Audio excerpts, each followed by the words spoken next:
I am trying to set up the comment picker as we speak. How's everybody doing?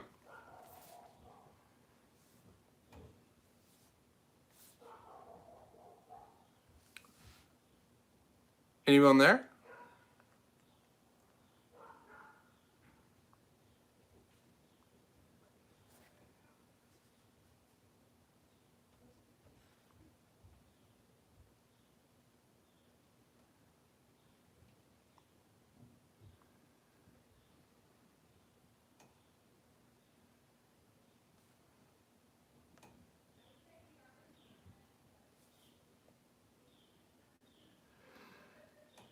Give me a couple minutes, guys, and we'll get going. I just trying to get this comment picker thing worked out real quick.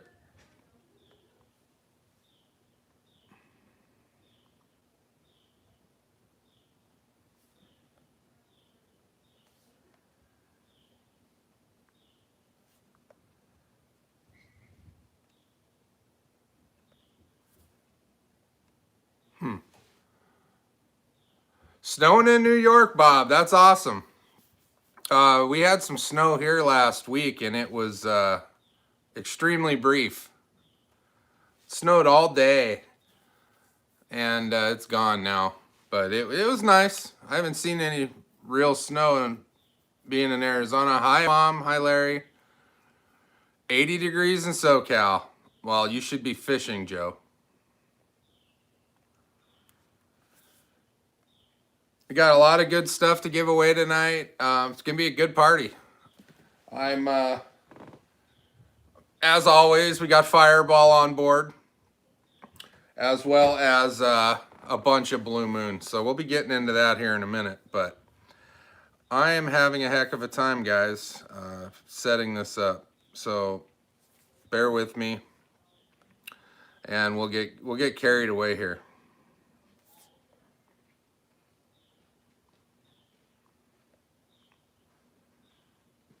Oh my goodness.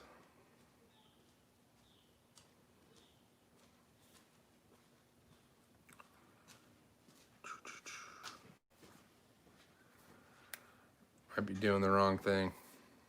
So, anybody go fishing this weekend? Greg Vincent's in the house. Hey, Mitch.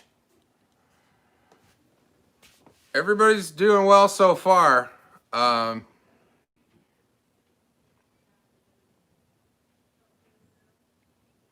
I guess I screwed up earlier today, and I put a note out there on the YouTube that said I was doing it at 5 Central Time, but I don't know. You know, after 18 years in Arizona where we don't change time at all, I forgot about how all that worked, to be dead honest with you. We just don't change time zones there.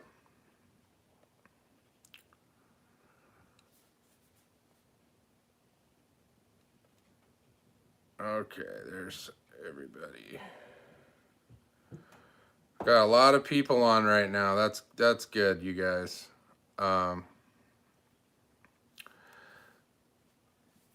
We will, like I said, I'm trying to get this comment thing set up for you guys, and I'm having trouble getting the right URL. Good thing these things last 2 hours. I'm kidding about. Right on, Greg. I fished yesterday and I caught one Kentucky bass about 12 inches long, and it was cold out there yesterday. Even though it was nice out, it was, my feet were freezing, but it was a good day. Any day you're fishing's a good day, right?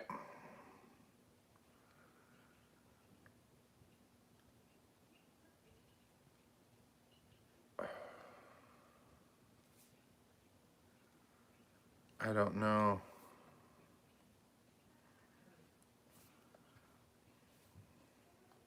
There we go.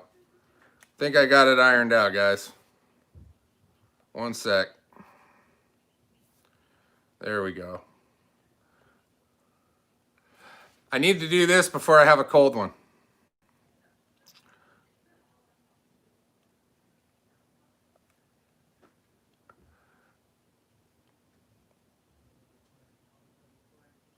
Okay, we're all set on that. Awesome. I'm going to go back to you guys so I can see your comments. There we go. All right. Welcome back. I appreciate you guys being here. Sunday night, December 20th, 5 days to Christmas. Well, 5.5. Oh, shoot. I had to borrow this hat. The neighbor, and I'd be lying if I didn't say 2 minutes before I went online, I couldn't find one. I guess we don't have one. So the neighbor, Caleb, graciously ran to his house and grabbed me one, and I had it right before we went live. So thank you, Caleb. So, oh,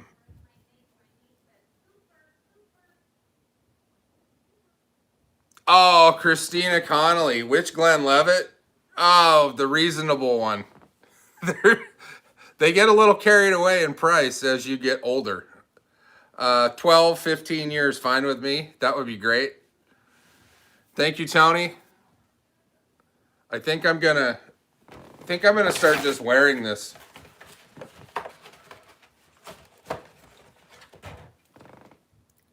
Tonight we're gonna have Blue Moon.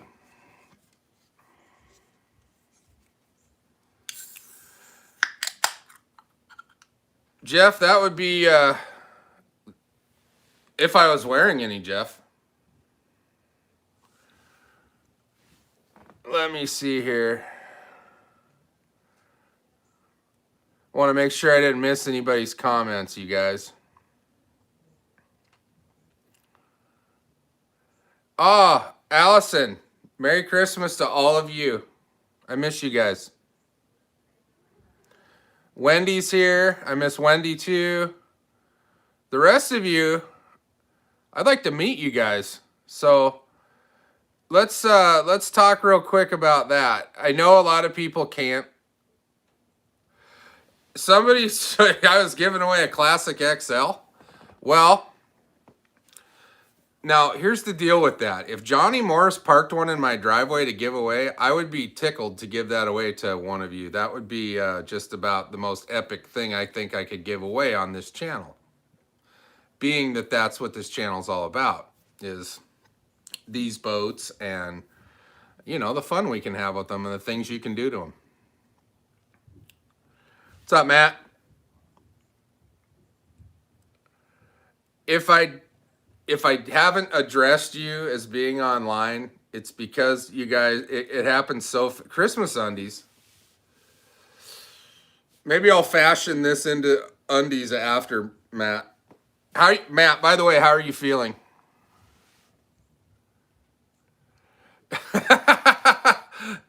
Steven, because actually I was having a complete issue doing the commenter deal on the iPad, and I missed a bunch of comments. And I feel completely guilty for that. Efren's in the house. Todd. Lemansky, you made it. I didn't think you were going to make it. Ronald, what's up? Gilbert. Joe. Smitty, what's happening? Joe Thielen. James W. Patrick Ekstrom, Bob Brink, Chief Big. Chief Big, is that 2 plugs? Big Kid, what's up? All right, Steve Clark. Right on. Steve Clark's been around for a long time, but he's here on the live tonight. That's great. All right, Stephen Wolf. Adam Christensen, happy holidays to you. Right on, Grant. It's never ending what you can do. I don't know about this hat thing, you guys.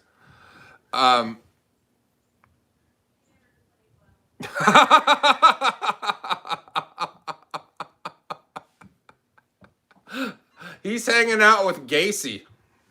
John Gacy.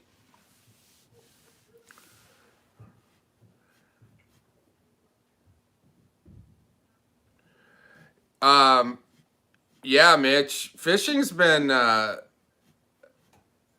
until yesterday, fishing was pretty good for me. I was getting big ones. Not big like giants like some of these guys on here flaunting their 8-pounders. I still have yet to catch 5, but they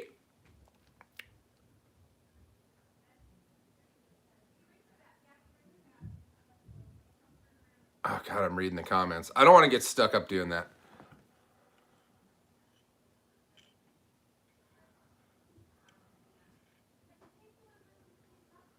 Right on, Greg.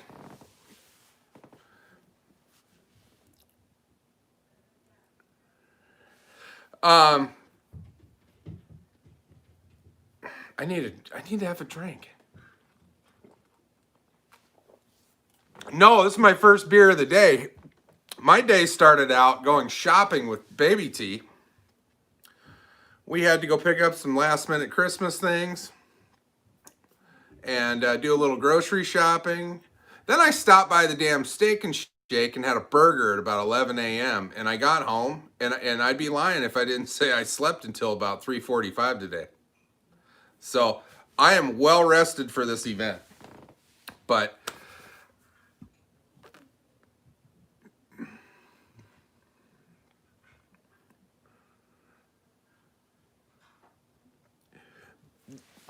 yeah, you know, Gilbert, 3 months to get your boat is not horrible. This deep into that run of that model of boat. I know it's probably painful for the people that ordered them, but you have a lot less of a weight than a lot of people did with the previous models. But when it does get there, you're gonna sit in it. The first day I brought my boat home, I sat in it just like I am right now. I am in the boat. And I just sat there looking around at the tiny fish finder, deciding how fast that was going to disappear. And Tabitha had gone to the store, and she came home, and the garage door rolled up, and she sees me sitting in the boat like a big kid at Christmas.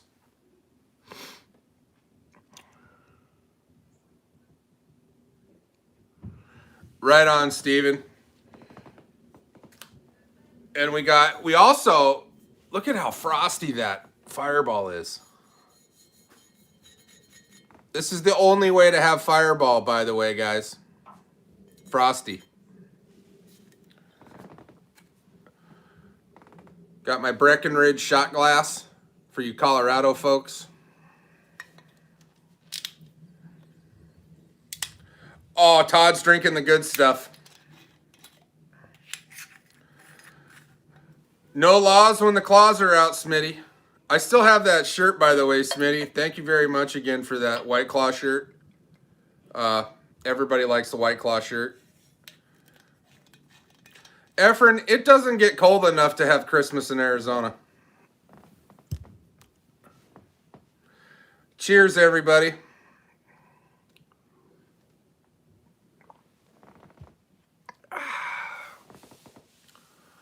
Well, we've been on for a few minutes now. It's almost 15 minutes. Please have a pour for me. I'm pounding gate.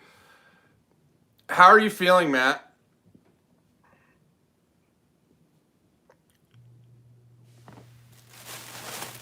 Everything's in this bag.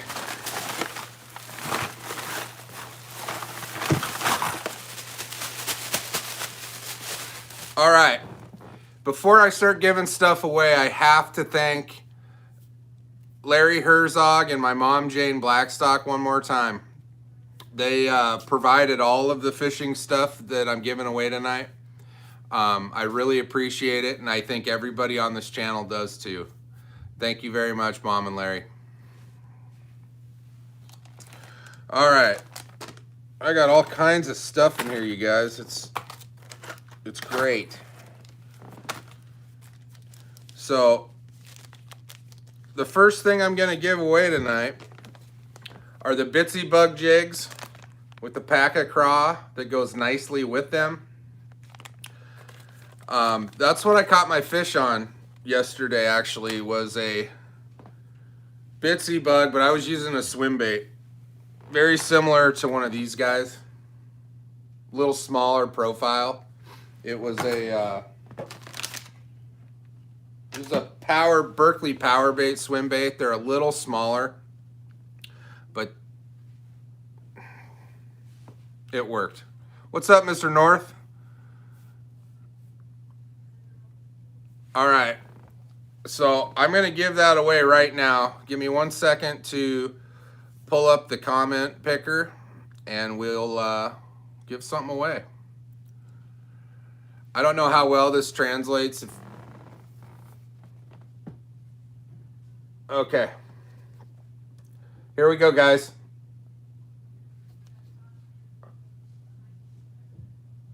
Stephen Wolf. He's shopping, but he's online. So, Stephen Wolf, congratulations on that little package. Now, one thing most of you know, you can only win once a night. I can't control how the comment picker works. The names are in there. Now, listen, I forgot to mention, if you're online right now and you haven't left a comment in the video, the 4-minute video about these prizes, I'll give you a minute to go and comment, like, and subscribe if you haven't, and we'll go from there. And please like this video. That helps me a lot.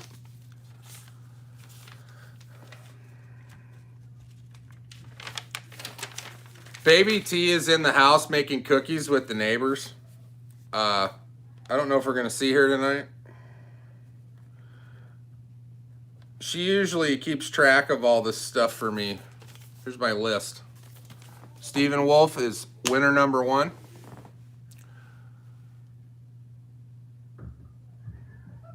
Where do I do what? So Allison, the video that I made, you got to go out of this video or open up a new window, and I'll tell you what video it is. It was 5 days ago. It's called Live Giveaway number 12, free gear, December 20th, 2020, last giveaway of the year. You go to that video and leave a comment, and when I do the next thing I give away, I'll update all that. What's up, Kelly? That number will change. If nobody has commented that is here now, that number will change for the unique commenters. It says there's like 60, but that's because it records every single comment, even ones I make, and I can't win. But if my name pops up, I'm just going to hit it again, you guys, as well as Stephen Wolf now. But way back when we started doing this a year ago, I can't believe it's been a year that I've been doing this, and it's been an amazing ride. Thanks, Chief. I look forward to this every month. I'm going to keep doing this. I might mix it up a little bit next year and do it differently, but I'm going to keep doing it because I like it and I know you guys like it. It's a good time. And I've gotten to know a lot of you pretty well, and it's, you know, we're not here for a long time. We're here for a good time. So I'm glad we've been able to do this. I'm glad that you guys watch, and it absolutely helps pay for all this. You know, the YouTube money basically goes back to the people. I don't see very much of it. Maybe enough to fill up my tank a couple times a month, and the rest of it goes back to you guys for supporting the channel, and I like doing that, and I'm going to keep doing it. So that's how we do that. Uh-oh, Siri wants to get involved. Hopefully we don't get a copyright strike.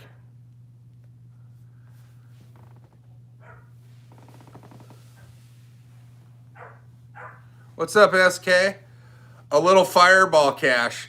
Nah, I think that's coming out of my pocket.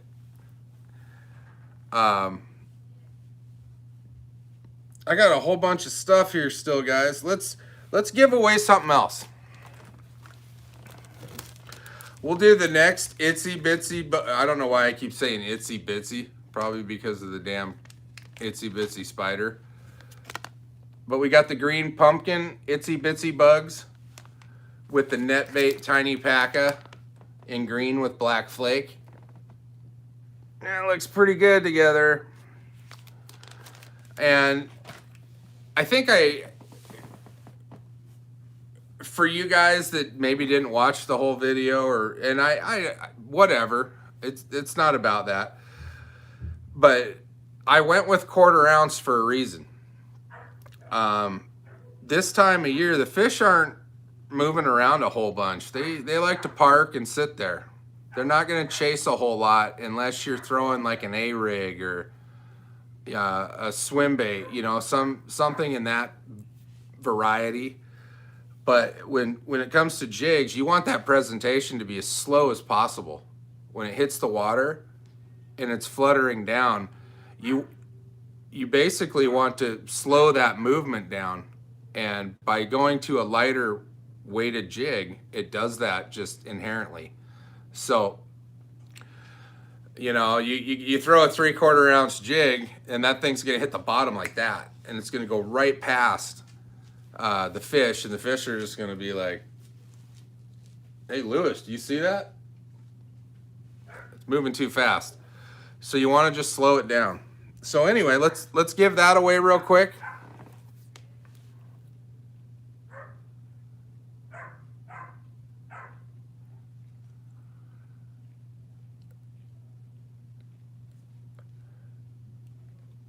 All right, I'm gonna go back to the comment picker and we're going to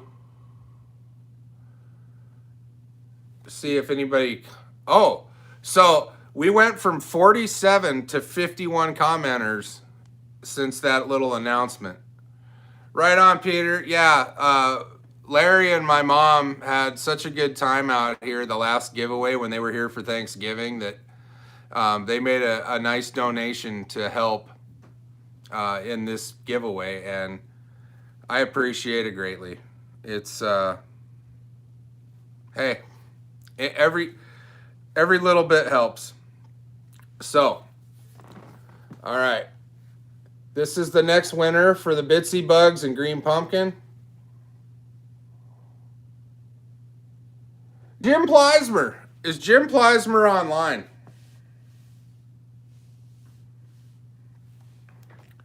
Jim Pleismer, by the way, you guys, has been a huge supporter of all of this. He's in Tucson, and really great guy. And he's going to come out to the tournament from Tucson. That's a pretty neat thing. I'm really looking forward to that. Jim also makes spinner baits, very nice ones. I'm gonna go on the record here right now. The spinner bait that Jim made me, that he gave me before I moved here, I lost. I got clean bit off by what I'm almost positive was a giant gar. Clean bit it off. I had it. You could. There was some good action on it too, and it didn't last. The gar took it. I don't know. Honestly, I don't own any A-rigs. Anybody wants to send me one, I'll give it hell. I've just never used one. I'll probably get into it. It seems to be the winter bait to use. A-rigs, swim baits, and jerk baits. I fished for about 3 hours yesterday solely with a Ned rig. Just to try to catch one. I didn't even get a single strike.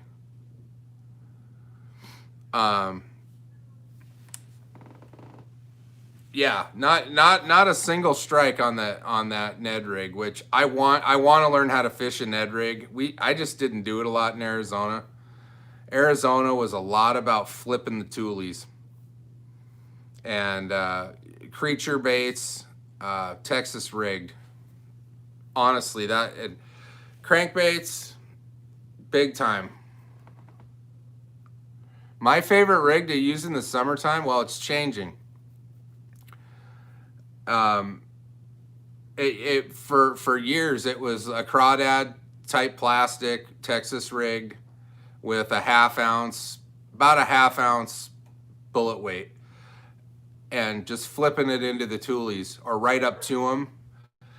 The later in the summer you go, you're pitching that thing deep into the toolies. You better have 60 plus braid on, or you're going to lose all of your stuff. You're basically horsing it out of the reeds and all of that. Merry Christmas, John. You're good. But as far as I love moving baits. It keeps you active. Yes, James, I absolutely prefer where I'm at right now. I have been, since Labor Day weekend, I've been skunked one time. And I've been out at least 50 times. I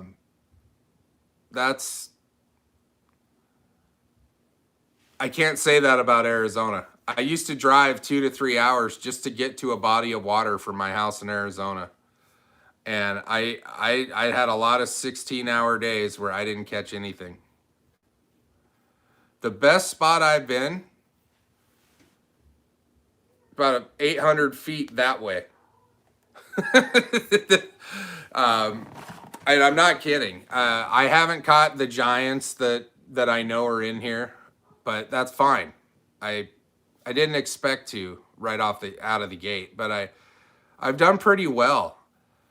I did a video where back in October, end of October, around Halloween, where I went out and caught, kind of emulated doing a tournament for myself. I had my buddy here from Chicago, and I wanted to keep legal bass, and not keep them, but put them in the live well, see how they did after a few hours, and take some pictures and let them go. And I had 4 keepers that totaled almost 10 pounds, which I was happy with that. I was absolutely happy. I had 2 good-sized smallmouth and 2 good-sized largemouth. The key was finding these largemouth for me, because I kept catching spotted bass left and right, and nothing of real size. I think I caught a few spots in the 2 to 3 pound range, but most of them were 1.5 pounds. So for me, it was more about getting away from the spots and finding the other variety of bass, which in this lake you have to be 15 inches or bigger to keep a smallmouth, like for a tournament, a smallmouth and a largemouth. Spotted bass are 12 inches. Now, at Table Rock, the spotted bass have to be 15 inches. So it's all species of bass, to keep them for a tournament, have to be 15 inches. For those of you thinking about doing the tournament, that's just the way it is. So let me catch up to the comments. Good evening. How do I say that?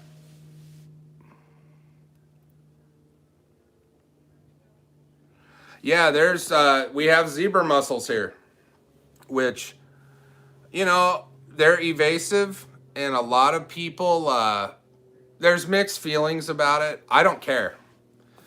The one good thing that zebra mussels can do, which is a negative to the fish, is they will clear up any dirty water quickly. So it's kind of a give and take. That does suck nutrients out of the lake for the fish, though. So there's that.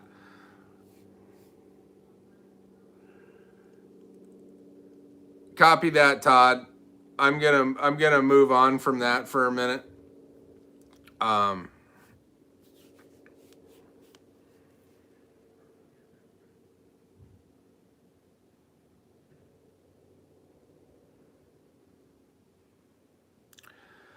Yeah, Peter. When I moved here, I expected it to be a lot colder. Uh, I really did. I thought I'm moving to the Midwest. I'm gonna see blistering cold temperatures come November, and it hasn't happened. It's I think the coldest it's been like 25, 26 overnight, but it's warmed up and to the the 40s and warmer. Last week it was like 70 degrees for 3 days in a row. You can bet I was fishing. But it's January and February, I'm told, are the cold months here, which I'm going to shift gears starting now. Jeff McCain and I are going to fish in a tournament third week of January in Lake Taneycomo. It's a one fish trout tournament. Biggest fish wins. And I have only caught 1.5 trout since moving here. I caught one right out in front of my house out here last week that really surprised me. And I had one on at Lake Taneycomo the day Jeff and I were out there, and I got it up to the boat and it shook off, and that was fine. It was only a foot long, but it's B-Man. B-Man's in the house. Hold on, guys. We're going to get back to crappie, but I am going to shift gears for January and February, and I think I'm probably just going to fish in Taneycomo. I'm looking for those trout. I want to catch a giant.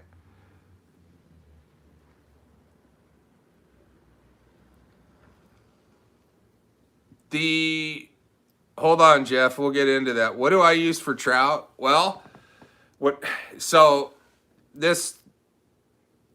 I grew up, we used a lot of Potskie's red fireball eggs, marshmallows, night crawlers. In this tournament, you can't use any of that. It has to be all artificial. And that includes, you can't even use soft plastics. So you're looking at hard baits like Rapala minnows, jigs. If you could figure out how to tie a fly on or fly fish, you can do that. And like inline spinners, like a Mepps or a rooster tail or a blue fox or any of those ones that you like to use. But that kind of mixes it up a little bit. And from what I understand from Jeff, there's 50 to 60 boats that show up to these things, and it's going to be cold. I have a Mr. Buddy right there, and he's going to get broke out for the first time. No trolling. That's right. Jeff told me no trolling. Yeah, sinking jerk baits. Let me see here.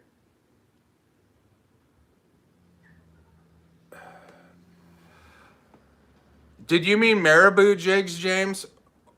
Or is Malibu jig something I don't know about? Yes, hair jigs. Hair jigs is another one. And I got a feeling that you properly introduce a hair jig and you might get into a giant brown trout, which they're out here. The second biggest brown trout in the world came out of that Lake Taneycomo. 40 pounds, I think it was. That's pretty big. I haven't seen any that big.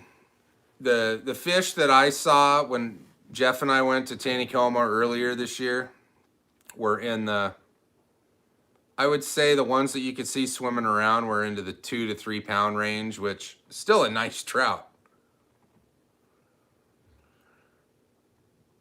Okay, I'm gonna give away something right now, and then I want to talk about the tournament for a few minutes. Yeah, the trick to the sculpin, and Jeff and I talked about this the other day, it's hard to find a sculpin-based lure that's not soft plastic. So there's that.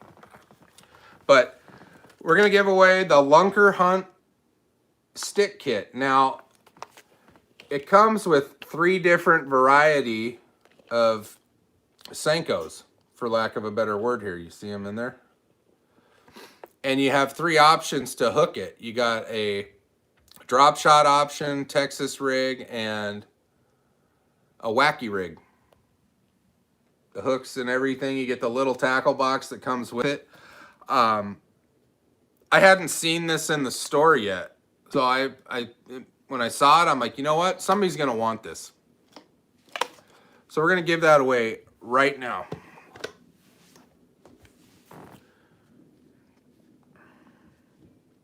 I am going to go ahead and update the comment picker just to see. Still 51 of you. Okay. Here we go.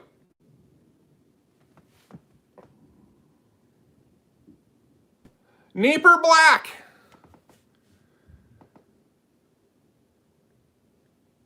Is Nieper Black online? Has anybody seen him?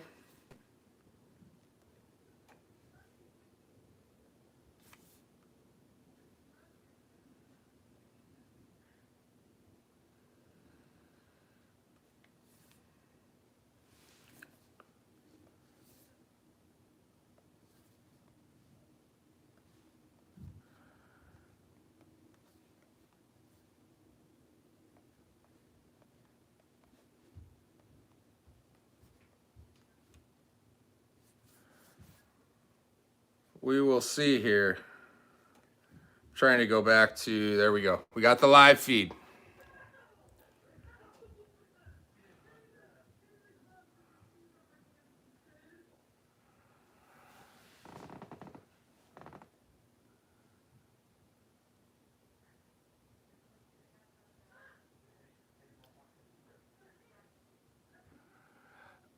Yeah, we're probably going to do the Bitsy Bug one again.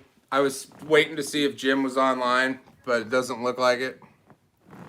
I will, yeah, we're going to do that again. I haven't written anything down, but I got too busy running my gums. The tournament, I did receive the permit for the May 1st event here at Table Rock. Thursday, I believe I got it. I have the permit from the Army Corps of Engineers.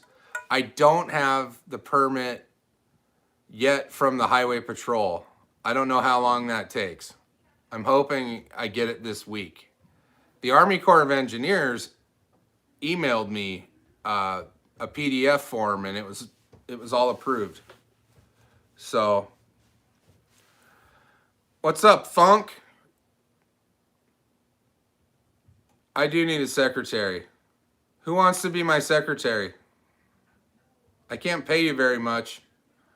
Blue moons and fireballs, I guess.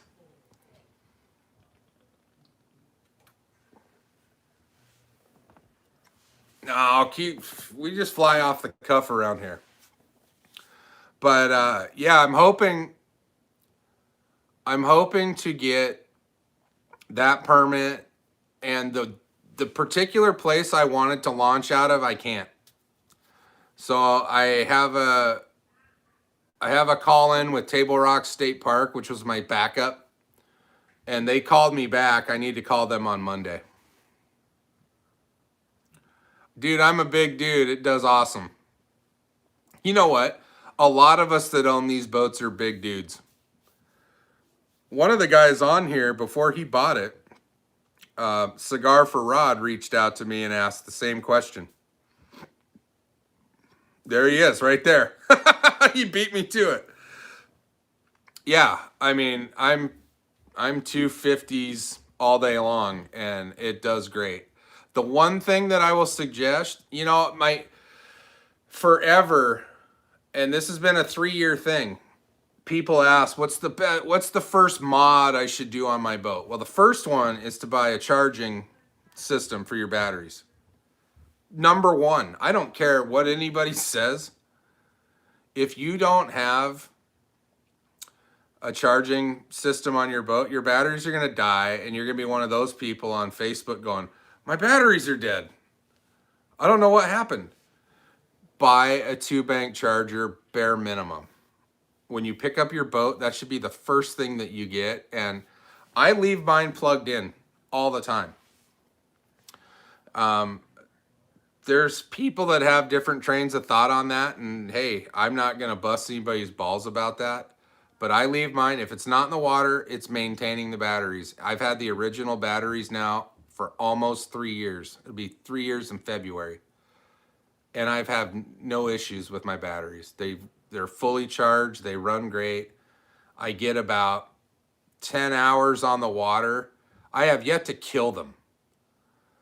I haven't tried, but I have two 9-inch fish finders that suck up some juice and the Terova. And I use the USB ports. I'm charging things constantly, whether it be cameras or phones or have a radio plugged in. All right. Oh, the second modification for big guys, okay? This is the second mod I would do for big guys, is an extended casting deck. 100%. Before I even bought, like, if I was gonna redo all of this, knowing what I know now, I did buy a 2-bank charger right off the bat, but I would build the casting deck right away. You only get about 40 inches of casting deck up front. And if you add the additional 24 inches, it makes it a lot more stable for you to move around. And that's just where I'm at. I did kind of a very basic casting deck, but I'm totally happy with it. Now that I live in the land of where these boats are built, I will replace the carpet. I gave that some thought this week. I'm like, the plant is like an hour from here. There's no reason I shouldn't go do the carpet in the proper color now. So,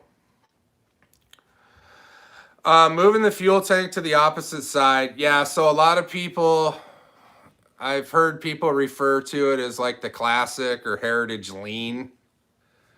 I don't care what size you are, the boat wants to lean to the right. And it's a distribution thing. So you could move the batteries, you can move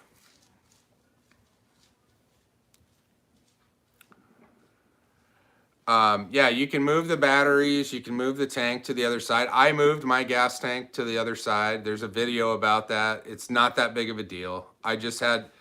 You're basically taking the strap mechanism from the driver's side to the passenger side and screw new holes. Don't be afraid to screw into that aluminum. You got a whole bunch of room underneath it before you're ever going to puncture your boat. But, 1/2-inch self-tapping screws that come with it are plenty good.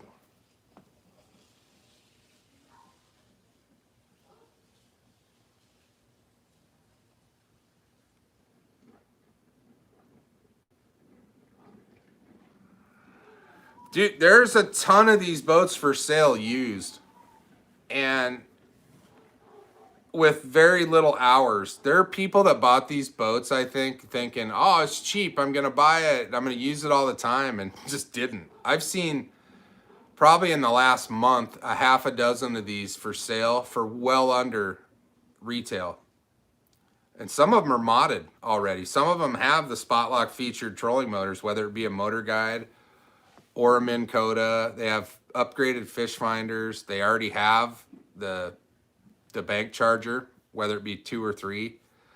And you can save a lot of money, I'm telling you. And the only difference between that boat and a brand new one is it's probably seen the water a handful of times, which your boat's going to see the water too. So if you want to save a couple grand or more, I would seriously look at buying. I would buy a used one, knowing what I know now. 100%. Ha ha, Jeff. Why are you making fat jokes? There's a lot of fat guys on this. We're going to beat you down. Cup holders. Griffey. You guys hear Griffey?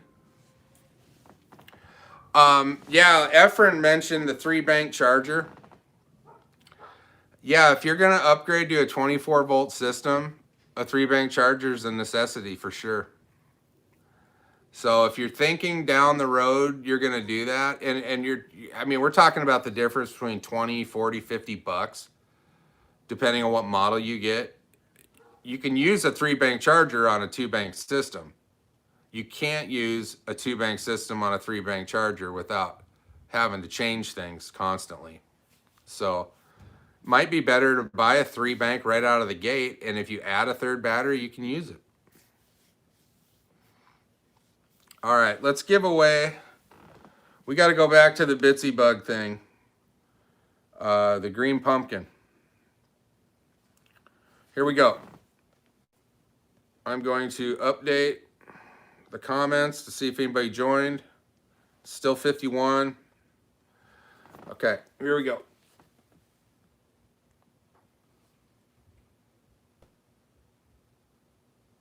Mitch Michaels. There you go. Mr. Mitch is the winner, and he is definitely online.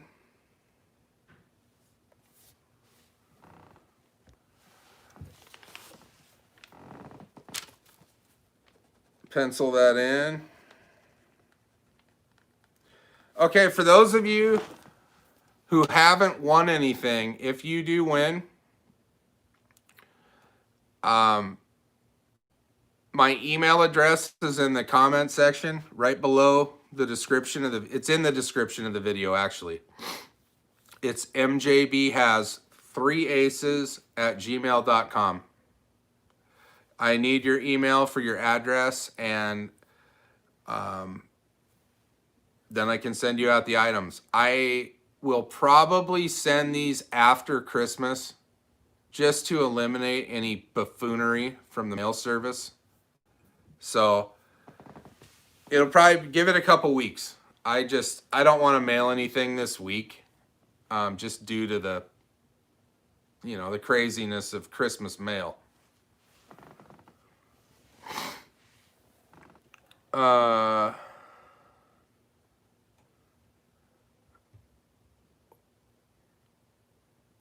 Yeah. So here's the deal. The recessed foot pedal, I thought a lot about. I almost did it, but that was before I decided to upgrade the trolling motor. And the Terova foot pedal will not fit in some of these recessed trays. It's a lot wider than the original that comes on the edge, as well as it takes up a lot less vertical space. Now the edge foot pedal, I mean, it's fairly tall from, the top of the pedal down to the deck of your boat.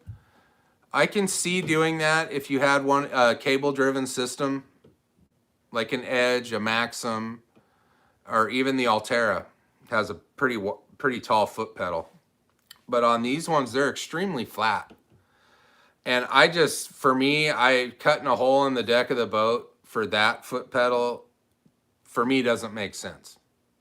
So you kind of, got to think about that. If you're going to keep that trolling motor, or you want a cable-driven system that has a taller foot pedal, it might be worth it.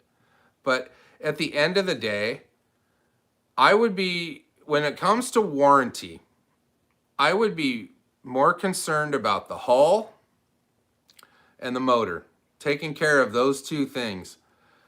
All that is a piece of plywood that you could take, if something really happened, all you got to do is replace a 3/4 inch piece of plywood and some carpet. The high ticket item, the value of this boat is right there. I mean, these boats were $99.95.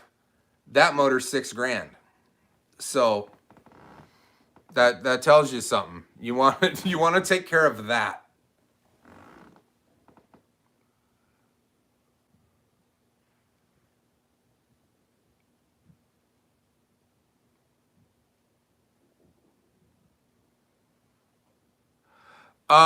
Anchors, I don't need one. The minute you buy a spot lock, I haven't touched my anchor since I bought this Terova.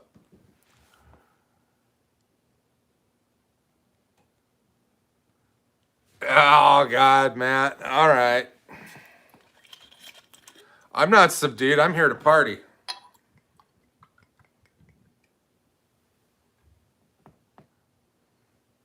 Cheers.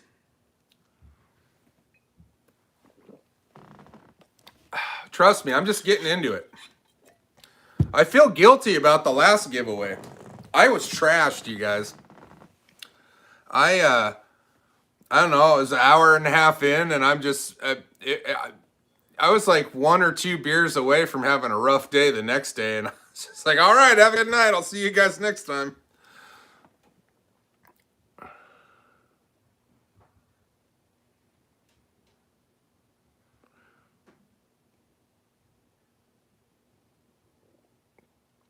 There was a guy on one of the pages selling a micro power pole, and I don't know why. Somebody asked him, but I don't know if he answered.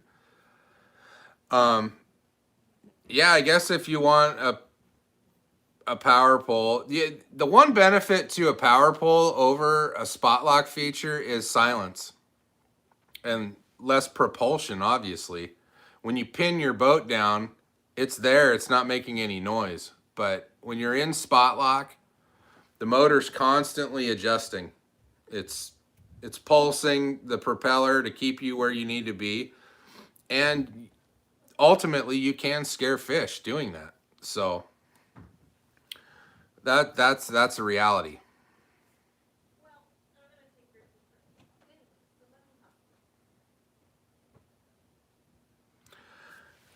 All right. We got to give away the Lunker Hunt item again. So we're going to do that right now.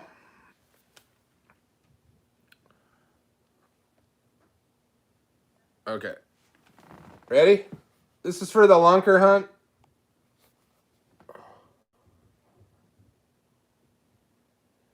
Is Bassin on the Elkhart online? There's 46 of you, so I don't know. Hey, there's 46 of you and only 28 likes. Is there any way I can get the other... Oh, I just got 2 more. The other 18 of you to go like this? That would be great.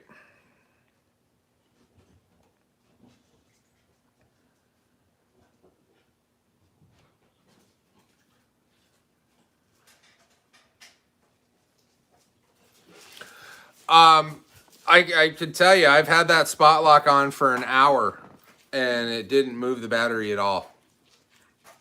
So it's if you ran it at 10 the entire time, I imagine you would see some depletion in the battery, but it's not. So far, in my experience, I haven't noticed anything negative about having spot lock on a 12-volt system.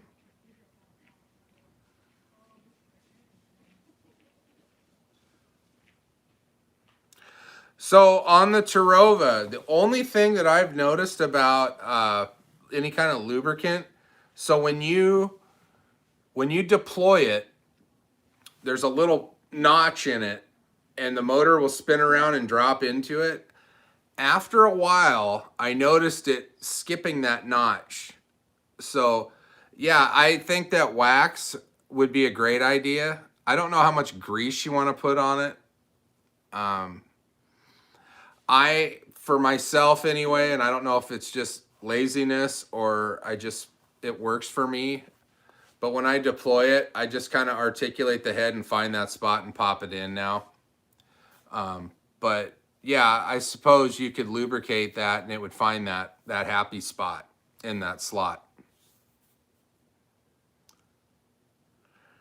Was Bassin here, you guys? I don't know if he's here. I don't see him. Is this going to be one of those nights? Bassin on the Elkhart's here, you guys?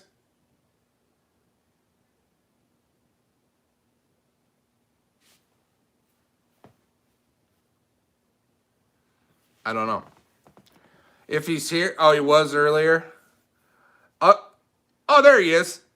Right on, dude. You have won the Lunker Hunt stick kit. This is fantastic. I don't want to have one of those nights again where I have to try and give away the same thing like 9 times. For those of you that have been here for a while, you know what I'm talking about.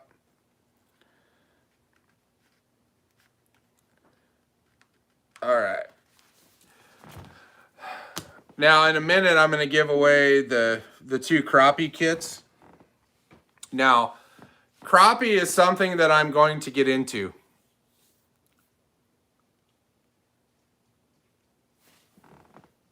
I am going to. I'm sorry, Basson. It's happening fast. But you're good. You're a winner. Crappie season, apparently, from what I'm told, is like early spring, late spring. But I am definitely going to get involved with that. You got Griffey?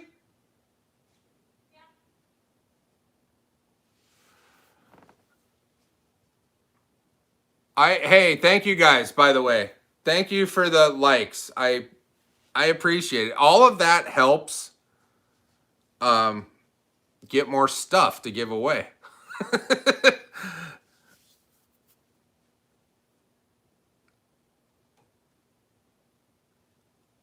Did I say crappie? I have a friend named Jamie Crappie from Everett, Washington. No, the crappie.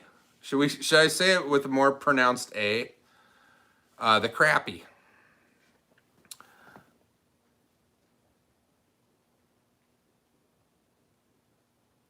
All right. Let's give away one of these crappie kits. Why don't we?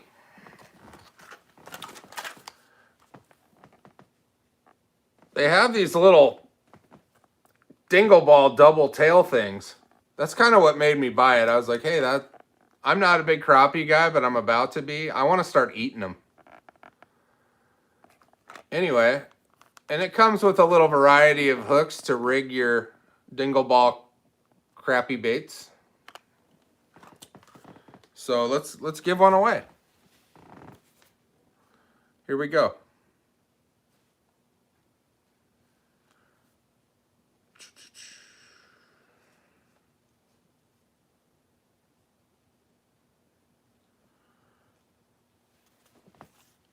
Okay, here we go.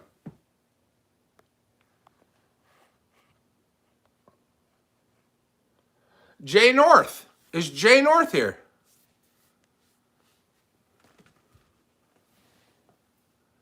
To answer your, hold on, I just saw that question pop up. Let me get the iPad back on the page. Am I running?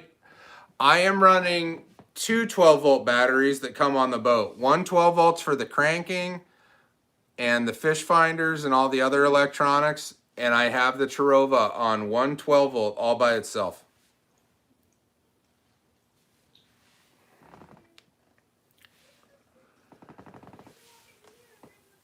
Is Jay North available? I know he was here. I did see him commenting, so I know he's here.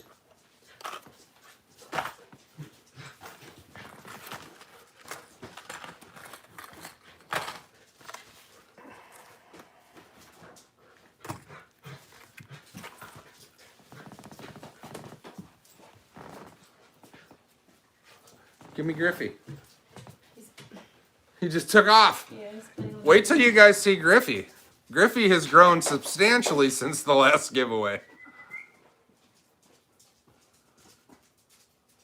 Okay, Mr. North, have you won before? I'm just curious.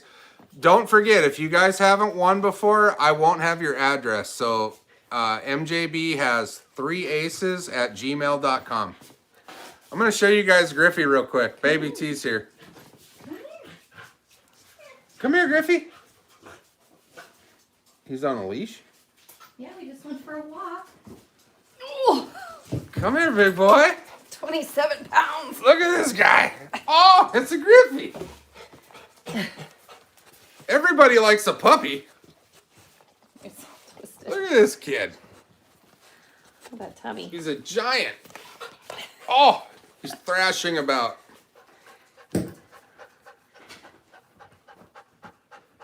Limited edition hats are right here, Jeff. Those are last. Griffey, say hi to everybody. To Griffey. A waggy tail. Yeah. She's got a happy tail. Oh, thanks, baby T. Okay. Stickers. Okay. If you want stickers, I have two variety. I have the standard edition MJB sticker that looks like that. And I have the fish sticker. If you guys want one, email me at mjbhas3aces@gmail.com and I'll send you one. And we have several colors. So if you have a classic edition boat that's black and red, or, you want a red one or a black one's, I don't know if that'll work real well, but White, red, blue. heritage folks like the orange ones, classic folks like the red one. Let me know, email me. I'll send you one. Baby T makes all those. She's right there. You can't see her, but she's right there. Hey, everybody. No, Smitty, my phone number is the same. Text me for sure. You'll trade me hats? Wow, Rick's in the house. Right on, Rick. We need to go bowling soon. No, I have not taken the pup fishing yet. I haven't, honestly. I've been out 3 times since Thanksgiving, and he's just not ready yet.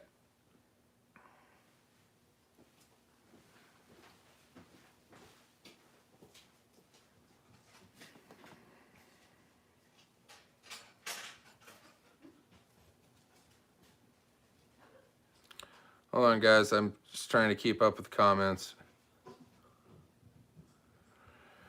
MJB fishing hats. I'm going to give a couple away here in a minute.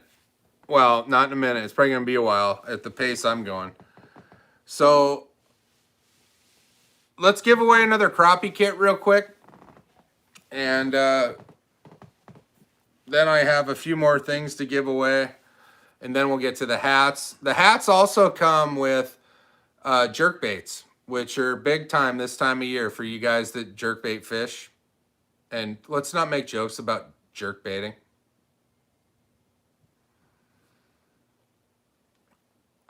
Stephen Wolf would be all over this right now, by the way, if he was here. All right. Here we go. This is for the second crappie kit.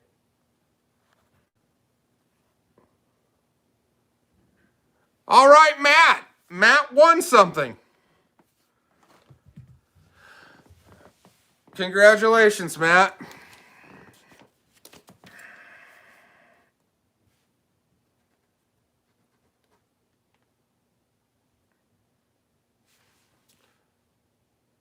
Is that the first crappie kit I gave away or the second one? You guys are going to have to remind me. I'm getting old.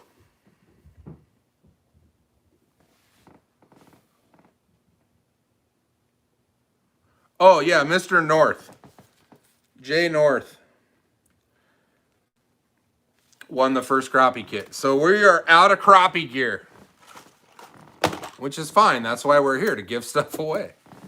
I don't see him on here tonight, but the kid that won the biggest prize I've given away, which we're going to move into next year. Things are going to change a little bit, like I mentioned.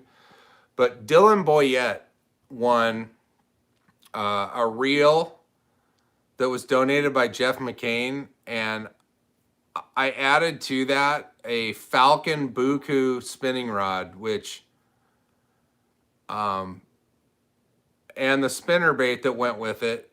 It was about $100 package that kid won, and I was super happy to give it to him, and he was super thankful. He reached out and was very happy. So those are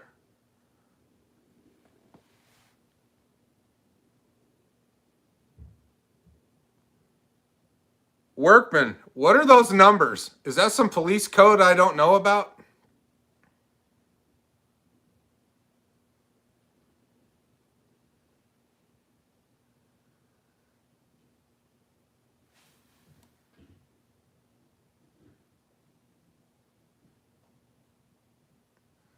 I love you, Allison. Say hi to everybody.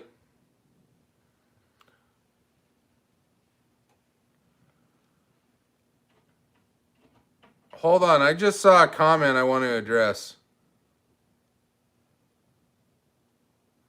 Hey, yeah, Backlash, email me. I will forget. So you guys email me. I will see those and we'll send stickers out. Just specify the color you want.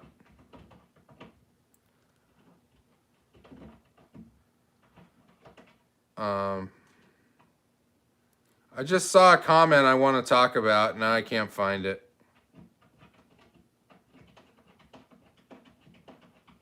Absolutely. Just email me the color, Basson, at the Elkhart.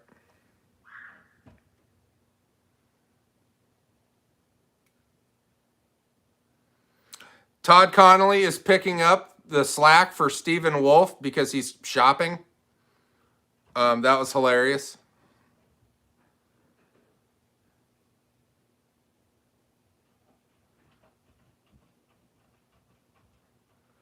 Which Matt? Cigar for Rod, Matt, Wendy. Fishing the Bull in March. I will PM you for sure, but what are we talking about here? Wiggle warts? Crawdad patterns? I don't know.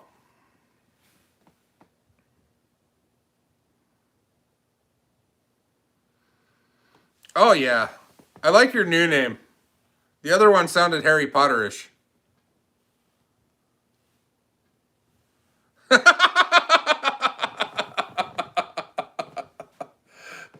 Right on, Smitty. All right. Well, in light of, excuse me, not in lieu of, but in light of all the winnings,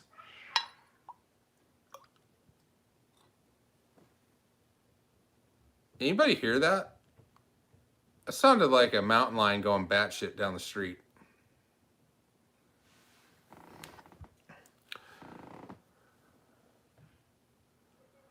I'm sorry, Workman. I'm a big fan of car audio, by the way, but you probably want to turn down the volume because I'm about to get tuned up. Cheers. There could be fishing in my future tomorrow, by the way.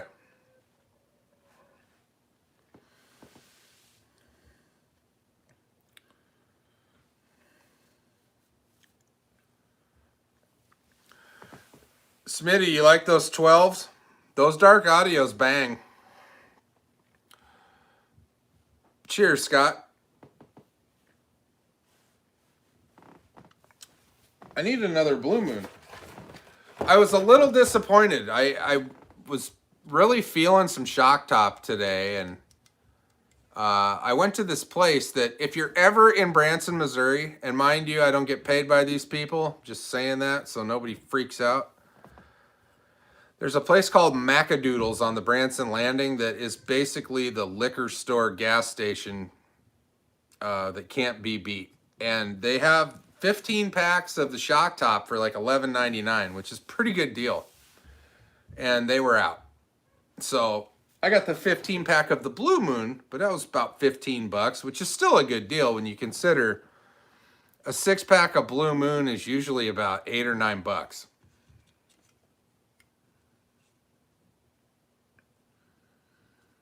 Yes. Yes, Todd.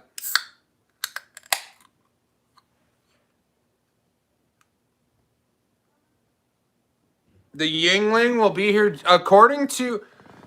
Good question, Matt. Supposedly, Yingling will be available west of the Mississippi starting January 1st, 2021. I don't know if it's gonna be that day. But if I wasn't so lazy, if I drive anywhere out of Branson, I go north to Springfield. 25, 30 minutes south in Harrison, Arkansas, they sell Yingling. So maybe I should just go the other way once and buy some.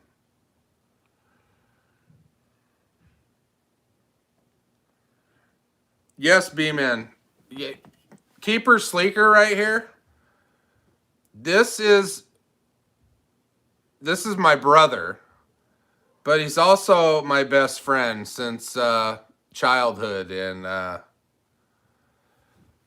he's not a big fisherman, but I want to convert him. I think I got him suckered into coming down and help me run the tournament in May. Awesome dude though. And B-Man, I'm gonna call you after this. I need to talk to you about something else. Yes, well, it's made in PA, so lucky you guys in PA. But yeah, Yingling's the best beer. That's for my taste buds. Yingling is where it's at. If Yingling would sponsor me, I I'd be ecstatic. I would put Yingling all over the Audi. For sure. All right, what do we got here?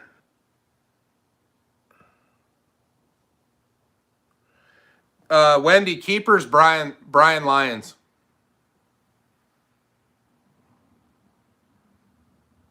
Well, yeah, I'm jealous, Workman. Free beer.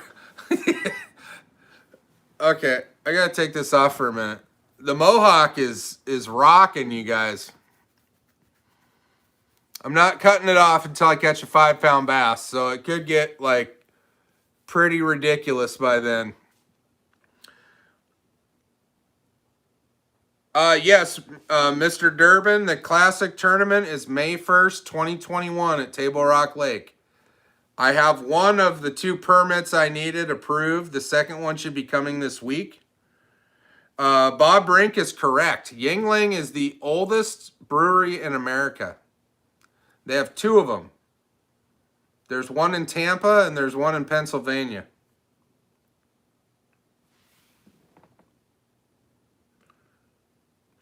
So KDOT closed right before Thanksgiving till March 1st. They don't have it. I asked and they looked at me like I had 3 heads.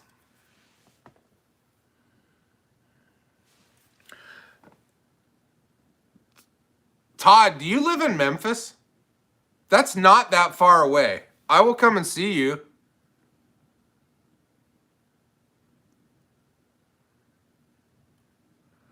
Let me back up here. I want to see some comments. I drank some. Hey, Jamie, I had some Sam Adams last week. Delicious. Todd, yes, I'm going to do catfish gear. Maybe we need to talk about that because I'm not. I've only caught one big catfish in my life. And it was right after I bought this boat. And I caught it on my favorite lure of all time. It was the Strike King. Forget what model it was. The HC 535 is the color pattern. It's the chartreuse in black. It dives to about 12 feet. I caught a good sized flathead in Arizona, and I don't know what the best catfishing stuff is. So if you guys want to comment on that, let me know. And I'll put together a package. I just don't know anything about catfishing. I went catfishing solely one time with Keeper Sleeker that's commenting right now, Brian. And a guy on the river, when he was putting his boat back on his trailer, gave us some cut bait called goby fish. I didn't even know what a goby fish was until then. And damned if we didn't catch a channel cat with goby fish. So I can't really send live bait in the mail. I can send what it takes to make that happen. But the live bait's going to have to be on the other end.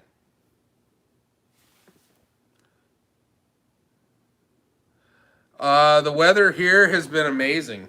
It's been in the mid 30s overnight and then in the 50s during the day. And very comfortable for like what I assumed would be a cold place to live. It's been very comfortable. Let me catch up, you guys. 805. Absolutely, dude. I'm a big fan of 805. I haven't seen it here. When I was in Arizona, I could get it readily, and one of my buddies lived in Santa Barbara. And when I went out there, that's where I found 805. I was in Santa Barbara drinking the hell out of it at 4th of July a year ago. Not this 4th of July, but the one before.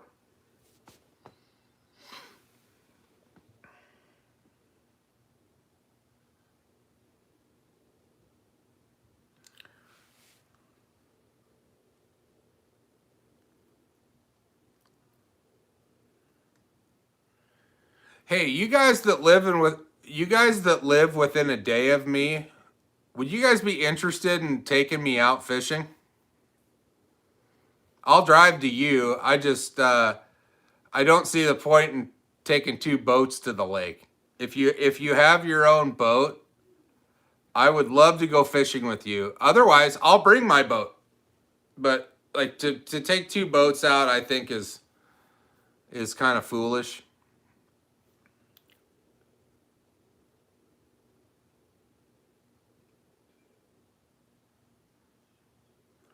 Is Vanderberg here, Smitty? Matt, I will get to California, but I don't like their rules right now. I'm scared shitless. You live in Beaver Lake, Scott?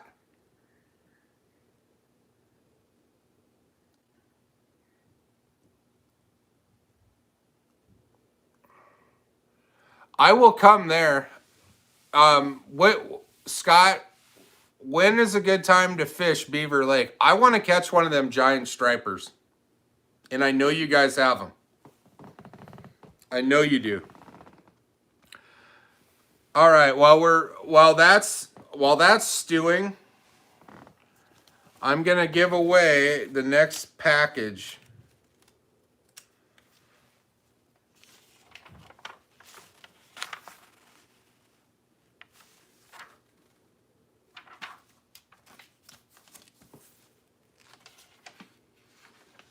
All right.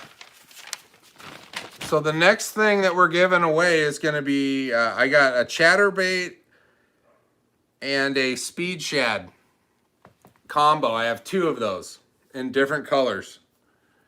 All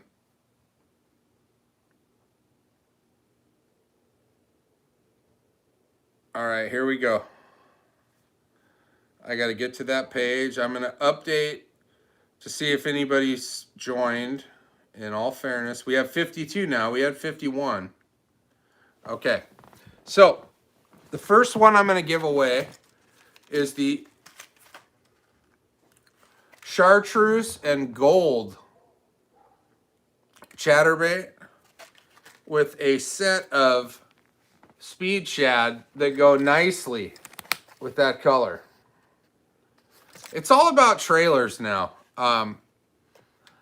When growing up in Washington as a kid and fishing, trailers weren't a thing. And now it's all about that. And I think that the swim bait featured trailer has kind of changed the game. So let's give that away right now.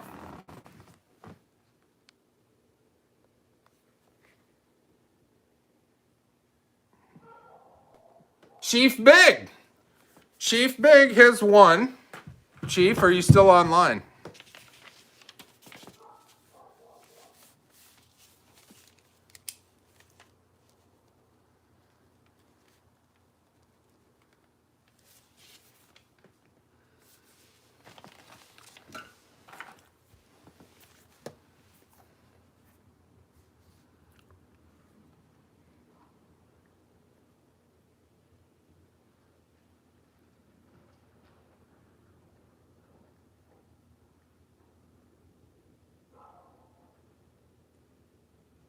Alabama's not that far away. I will definitely do that.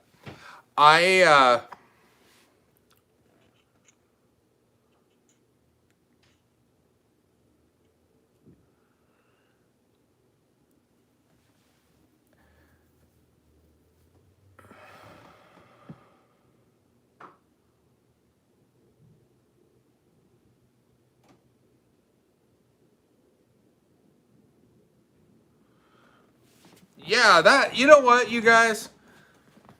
If anything good comes from all of this tomfoolery of drinking on Sundays and giving stuff away, the relationships that are built from this, I'm seeing you guys talk that, like, you wouldn't have never known that there's a guy that lives down the road from you that likes to fish. One example of that here is like Jeff McCain lives about 3 miles from Greg Vincent. And we did fish together. Not on the same boat, but all three of us brought our boats to the same area and went out fishing. I think that's pretty neat. And if I can bring people together, even more, awesome. I'm watching you guys talk, and I think it's neat.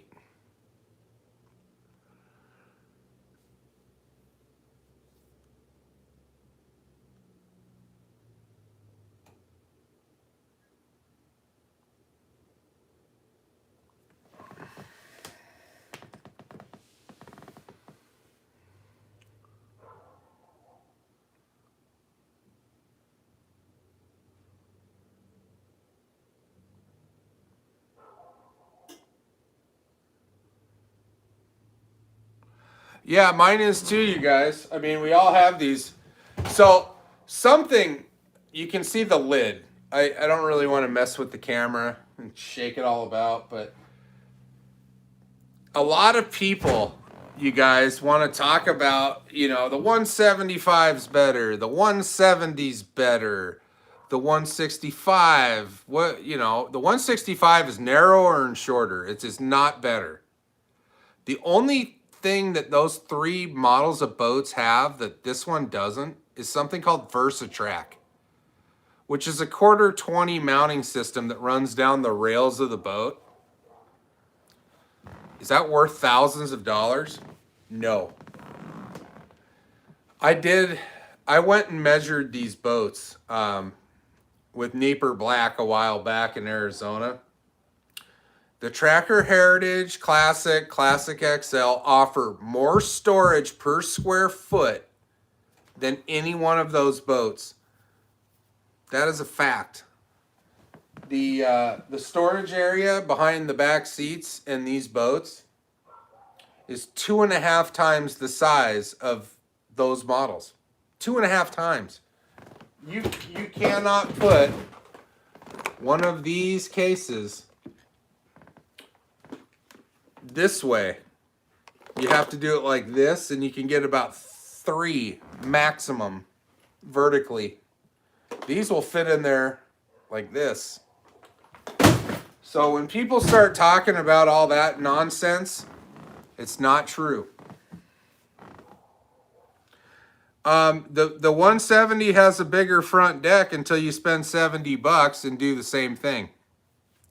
The 170 has the exact same dimensions as the Heritage Classic and Classic XL, as far as 16'8" and 70, I could be wrong here, 77 inches wide. Yes, 77 inches wide. It says it on that poster right there.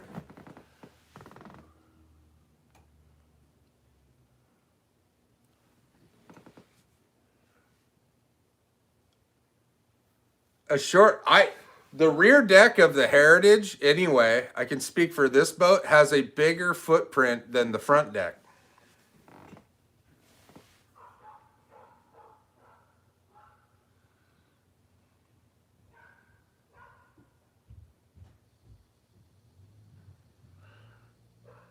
Yeah, you can walk in and there's a reason why you can. Okay, let me rewind and let's pump the brakes. I'm not trashing these boats. Yeah, you could. There's a reason why you can buy a 170, a 175, and a 165 like right now. Because people want to save thousands of dollars and buy the cheaper model. Then they're willing to wait. Some people get a little frustrated, and they're not.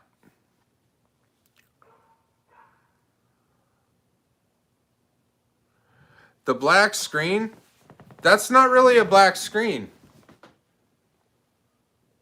Those are banners that a subscriber gave me that one in Chicago. 2 years ago when I was traveling across the country with the boat, and the other one was given to me at the same time from the dealership in Independence, Missouri. They evidently thought what I was doing was neat, so they gave me a bone.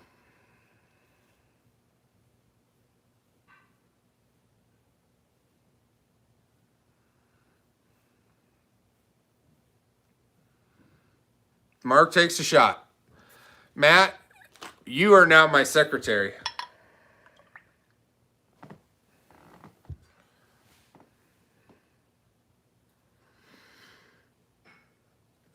By the way, the shot glass has easiest, difficult, and most difficult being the black diamond.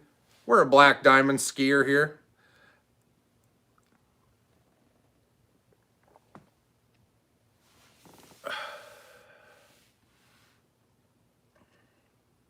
No, it's not.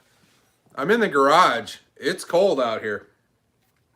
The Fireball is cold.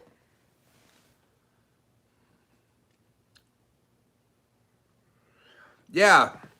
So it kind of depends on where you live, what's available.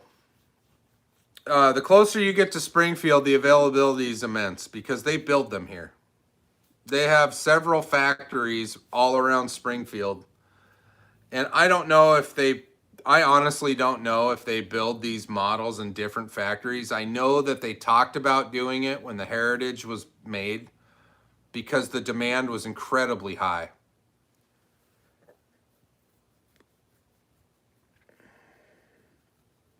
There's somebody in Branson, I don't know if you're online right now, but there was a red Classic XL wrapped in plastic sitting in the parking lot yesterday. So, Todd, if I drank Cinerator, I don't know how many shots I've had tonight. I really don't. But if I was drinking Cinerator, I'd be half in the bag.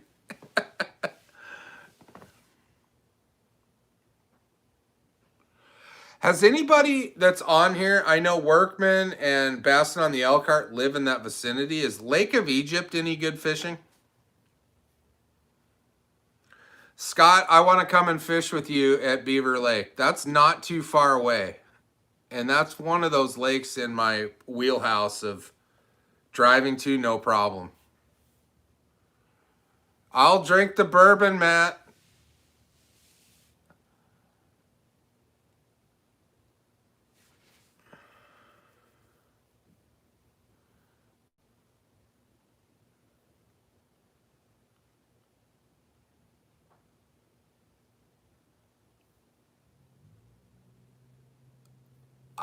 Can you guys see me? I have somebody saying that they see a black screen.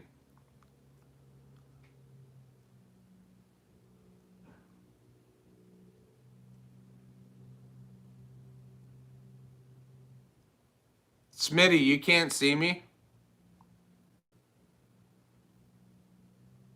Okay. Thanks, guys. I'm only asking because the sacrifice for moving this close to Bull Shoals and being kind of out of the way was giving up quality internet. And I have to do it through my phone now. And when I make videos now, I make them on the computer. And then I download them to my phone, and then I take them to my office and then download them onto YouTube because the internet here is so poor. But at the end of the day, honestly, I'll take shitty internet over a 15-second ride to the lake any day of the week.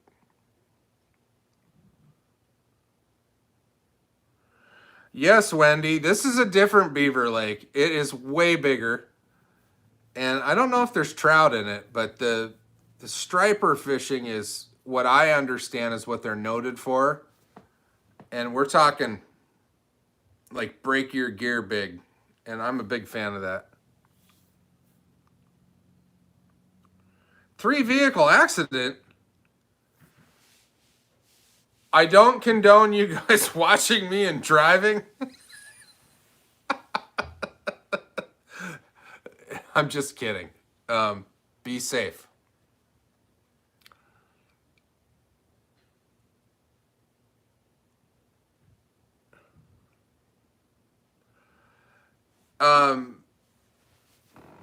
Hold on.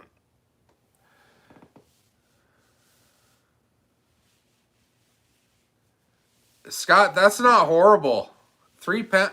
There's a lot of people in this country that wish they could catch 3-pound fish on a regular basis. That's no joke. But Scott, will you email me? I'd like to talk to you about Beaver Lake. That'd be great. I'm real serious about that.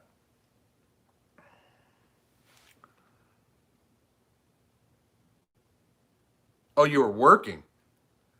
Did you tell them that you were watching a fishing show online and this is causing a problem? Peter, just keep driving. In fact, here, I'm going to give away one more thing. We haven't even got to the hatch yet, but I do want to talk about my ticket I got going to pick up Griffey in Pueblo, Colorado. So we'll get back to that here in a second, but let's give away. We got the Speed Shad with black and blue flake.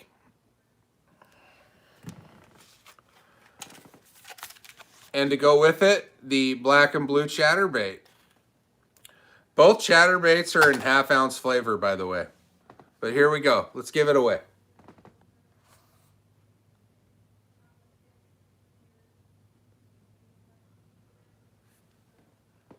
Kingfish Main 33. Are you online? I don't know that name. That's a new person, so let's give him a minute and see if he's on here. I'm not aware of him being on here.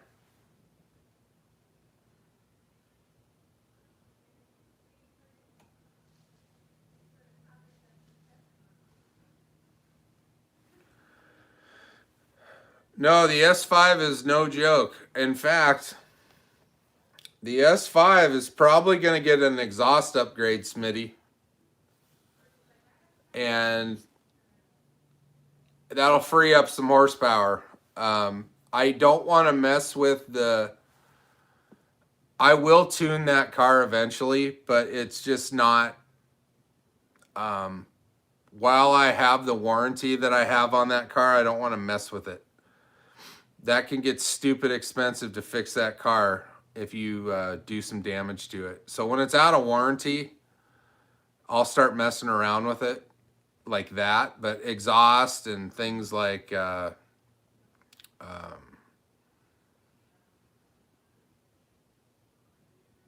can increase the pulley size on the supercharger or decrease it, excuse me.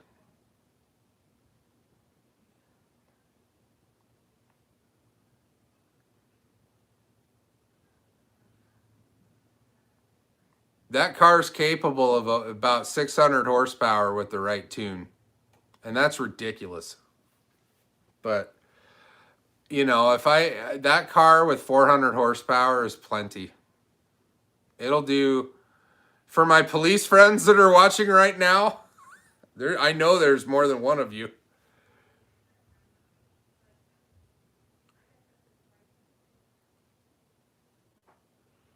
Copy that, Matt.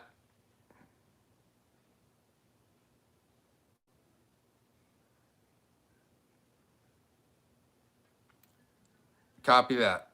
For the police folks that are watching right now, disregard any of this. But yeah, this car has seen 158 miles an hour stock. So it's not about the speed. There's not a straight road here in Branson, and it's it's a performance vehicle. It's all-wheel drive. It's 4,000 pounds, so it's not a world beater, but it is a first class car that will haul ass. Like there's no bullshitting about it.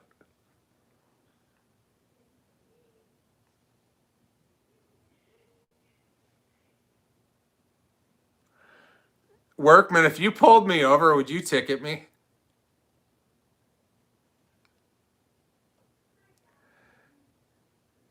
I don't see Kingfish on here. I appreciate that, Workman, a lot. The guy that pulled me over way in East or West Kansas on Highway 400, he didn't think like you did. Patrick, all right, dude. Hey, I'm sorry, Kingfish Maine 33. I didn't see it, but yeah, you're here. So I'm pretty sure you haven't won before, but please email me at mjbhas3aces@gmail.com, and I'll get that out to you. I appreciate you being here.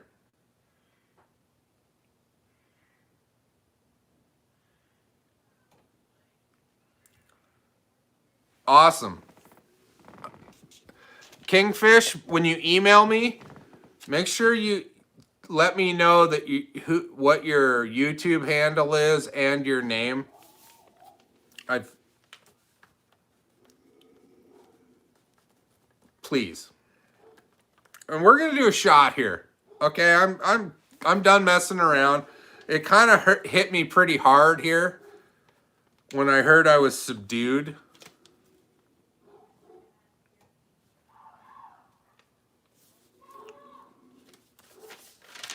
All right, so we still have stuff to give away. We're not done yet. We are not even close.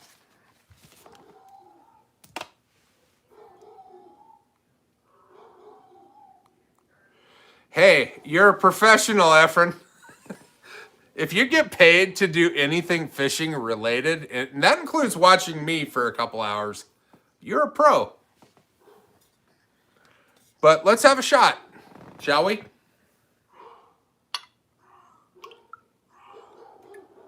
Child, that's double black diamond. Probably going to be some fishing tomorrow in my future. I don't know that work's going to be an option tomorrow.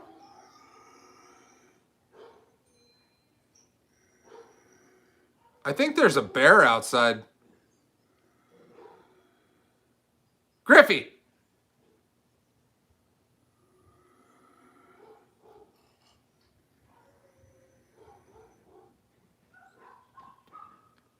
Do you guys hear that crazy noise?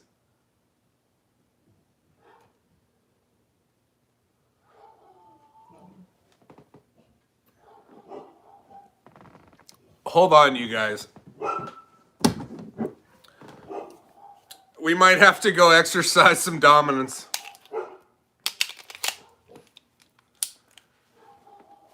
My dog is a priority, and I will protect it. Both of them. No, Peter, absolutely not. The fishing contest is open to anybody with an aluminum boat that's not a professional, unless Roland Martin, Bill Dance, and Jimmy Houston decide they want to show up. Then we got some pros on the field.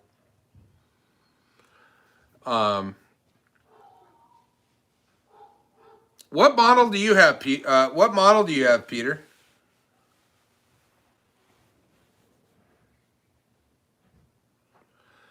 I'm willing to protect my family and my household per the Second Amendment. Funk in Connecticut. I just heard the weirdest noise of all time in my front yard. And Workman, who is a police officer, heard it too, so I have backup.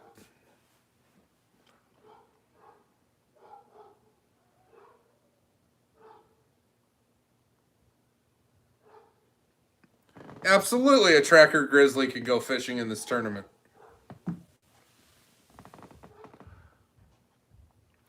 Chief Big, congratulations on winning. Merry Christmas. I appreciate you a great deal for being here.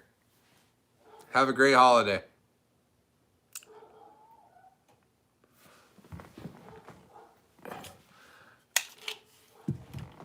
What round do you suppose that is, Workman?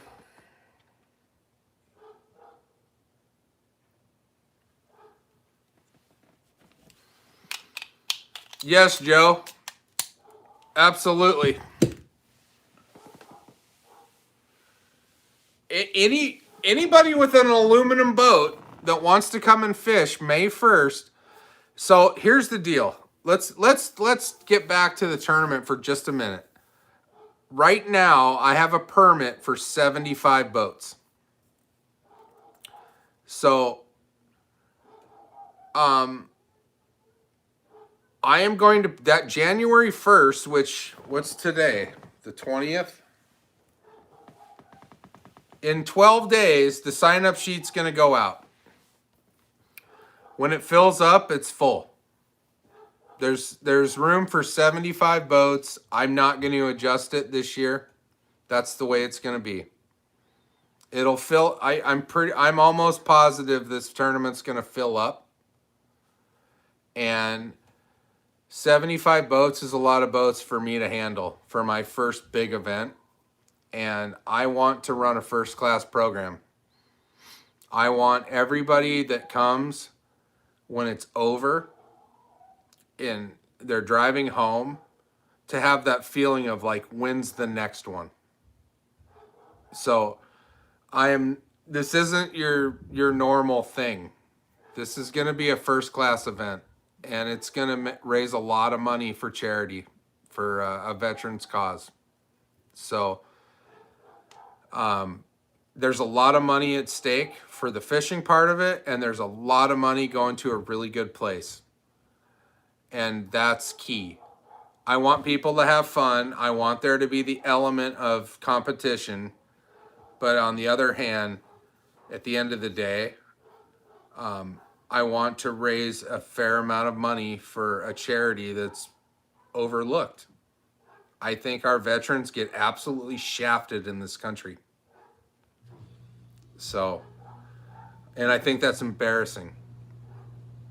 I think that our veterans deserve a lot more respect than what they're getting from our country and our government. And the more I can do, the better off we're going to be on that front.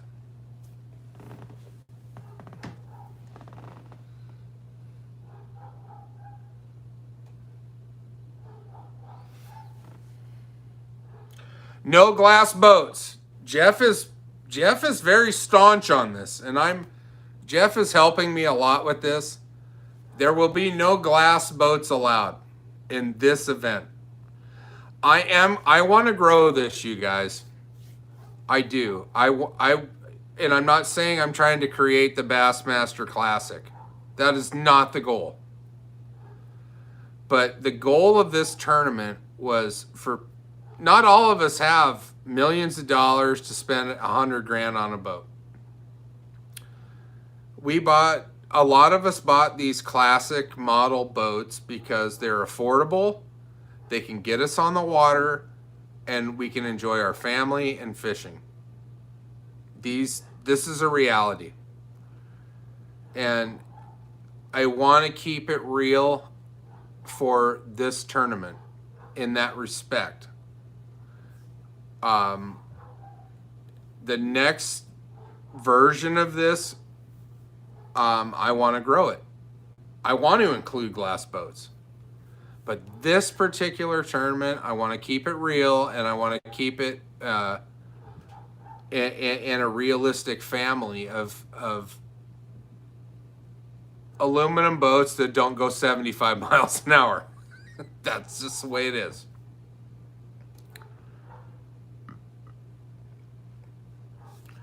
Joe, I've never fished in a tournament as a boat owner. I've always been a co-angler myself. The first tournament I fish as a boat owner will be in January. and it's a trout tournament, which is completely foreign to me. I've never fished in a trout tournament in my life. And honestly, you guys, if 75 boats sign up for my tournament in May at Table Rock Lake, which is one of the best fisheries in the Northern Hemisphere, I probably will not fish. I will be managing that and making sure that everybody has a good time. And I'm fine with that. I don't care. I do want to fish. Of course I want to fish. But that's not the goal of this tournament. The goal of this tournament is for people to have fun, meet each other, and raise an incredible amount of money for a charity that I feel needs it. That's my goal. I will probably let somebody use my boat that comes from somewhere else that can't afford it, or B, just can't tow their boat across the country. But my boat's available. That's what I want. I want people to meet each other, have fun, and raise an incredible amount of money for the people that support our country with their lives.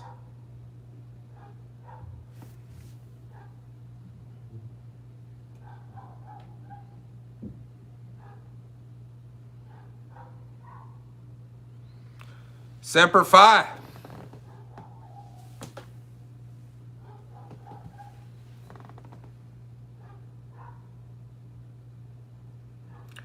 John Hall, don't worry about this. If this is a success, I'm going to do this around the country. This is a reality. I have the ability to make that happen, and I want to. I just want to make sure I can do one right before I promise a second one. I've never ran a tournament of this magnitude, and I want to do it in a way that people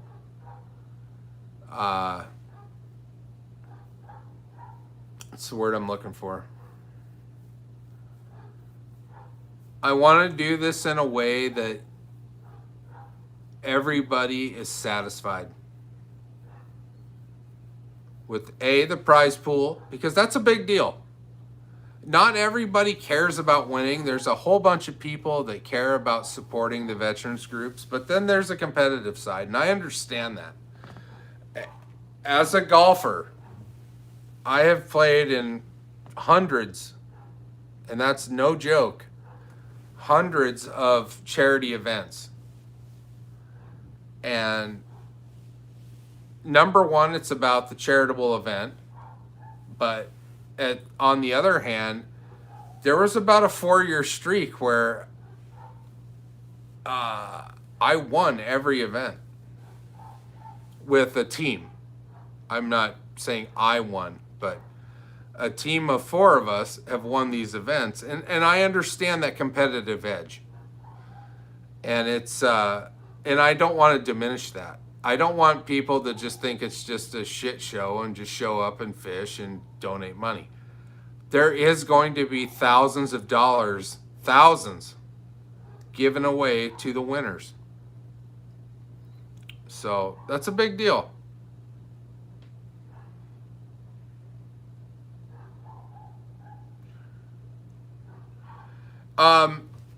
You can be single. I'm basing the pricing on a 2-man event. I just saw your comment, Brown's Pound. So right now, and this could change by January 1st, and we're talking, what, a dozen days? I'm thinking, because of the magnitude of what I'm trying to do, it's a $200 entry fee. $75 goes into the tournament. $75 goes to the Veterans Charitable Cause. And $50 goes towards food after the event. And that's assuming there's 2 boaters. So I want to cater this on a first class level. I don't want to have hot dogs and hamburgers after. I'm thinking of like a top notch, award winning barbecue place providing dinner.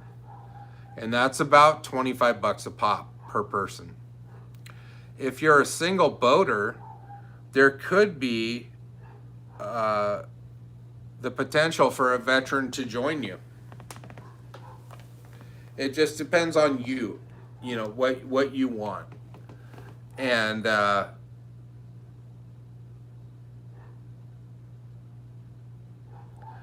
five fish. So there's been a discussion. Jeff has pointed this out right now. Hi, Glenn. Thank you for your service to all of you. For all of you that served, my heart goes out to all of you. And there we go. Basically, $100 a person gets you a first class meal, a first class donation to that, and then the potential to win a substantial amount of money in a fishing tournament, which rivals a lot of fishing tournaments I've been in myself that don't give any money to charity. So it's 100% payback. This is a non-profit event. I'm probably going to pay money to have this, and I'm okay with it. But it's at the end of the day, the $200 fee that I have proposed right now, that that's the way I have it written up. It will be 100% payback aside from what it costs for food. So, think about it that way. I'm not making a dime on this. Is going to cost me a lot of money, you guys, and I'm not trying to make a dime. I'm trying to help veterans, and I'm trying to help you guys meet each other and have a great time. So that's where we're at. As far as 5 fish, I see you guys talking about a 5 fish limit. It will be spawn, post spawn, depending on the weather. It really depends on the weather. It should be post spawn, but if we have a cold winter, that's going to delay the spawn. These are facts. So if we have a cold winter here, that could push us into stupid size fish, big fish season. And I've been giving this a lot of thought. Do we do a 3 fish limit or do we do a 5 fish limit? I'm probably going to think on that for the next 2 weeks. But those are the options. It's going to be 3 or 5. There's going to be 2 spots for a big fish. And it's going to pay in the hundreds of dollars for each first and second big fish. Big fish is probably going to tip the scales well over 5 pounds. And I don't... Workman, and that's where I'm at. That's where I'm at. I have filled this live well with 3-pound fish, and that's about... Now you guys got to remember, we're putting these back. If we were eating them, if they were crappie or white bass or whatever, I wouldn't care if they died and we weighed them. But we're putting these fish back in the lake to see another day. And if we have 75 boats, not everybody's going to catch a limit. That's just statistically speaking. If a third of the boats catch a limit, that's 5 fish over 15 inches. You've taxed your live well in these boats. And I'm not here to kill fish. So I will give that some serious thought in the next couple weeks before I put out the definitive rules, regulations, what this tournament's about, and the sign-up sheet. The sign-up sheet will be happening on January 1st. So I'm ready. I want to put it out there now, but I'm still tweaking things, and I want to make sure we're doing the right thing.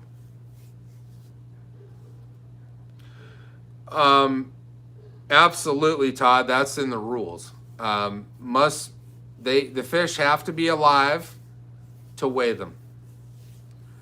If they're not alive, there will be a penalty assessed, just as any bass tournament has ever been held. SK, the tournament. Okay, so if you have Facebook, I might have to change how I do this because not everybody has Facebook. But if you have Facebook, there is a Bass Trackers Owners 2021 Bass Tournament, which is my page.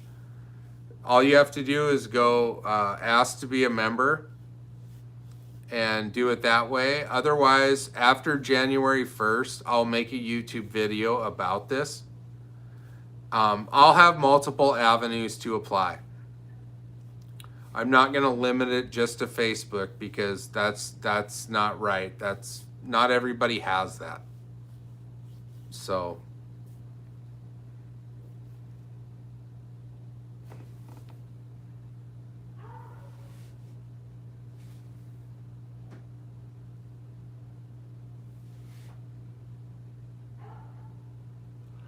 there will be a deposit, you guys, and the deposit is fully refundable if the tournament does not happen. And the only reason that wouldn't happen is because the government won't let us, i.e. COVID or whatever you want to call it, the weapon that China delivered upon the entire planet. I don't believe that this COVID stuff was just meant for us.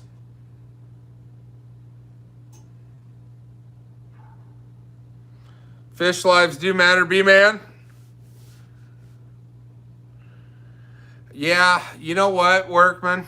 I think you're not alone. I think a lot of us wish that we didn't have this marriage to Facebook. But you know, every time I think about not paying attention to it, I see like a post from a family member or a friend that I dearly care about. Post something about their kids or their family, and it's like, shit, I can't toss it yet.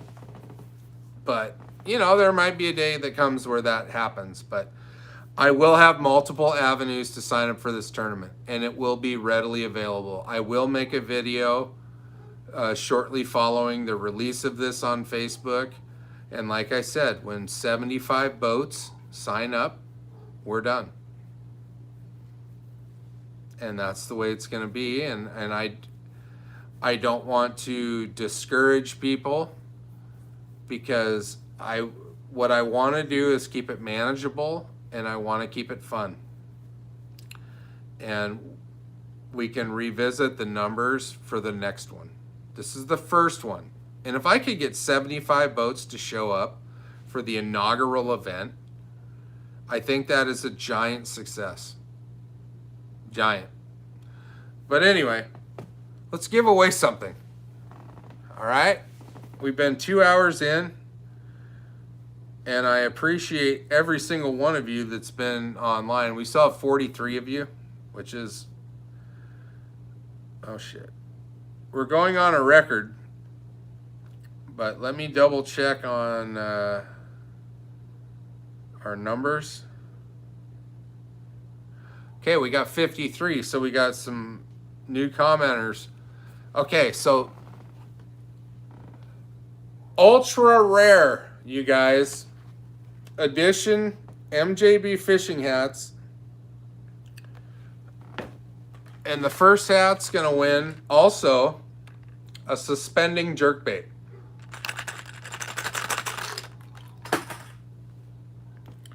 Then I'll have a shot.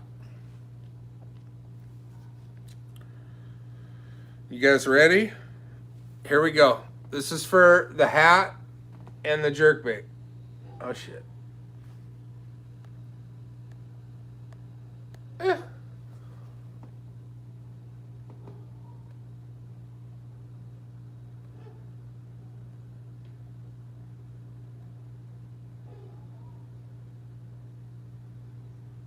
Okay, here we go.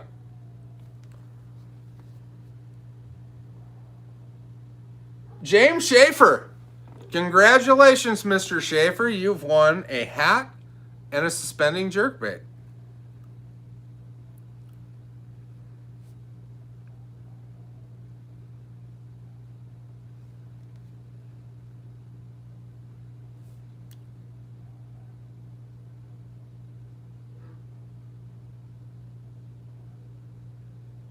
Hey, for all of you having COVID issues, I'm deeply saddened by this, and this is no joke.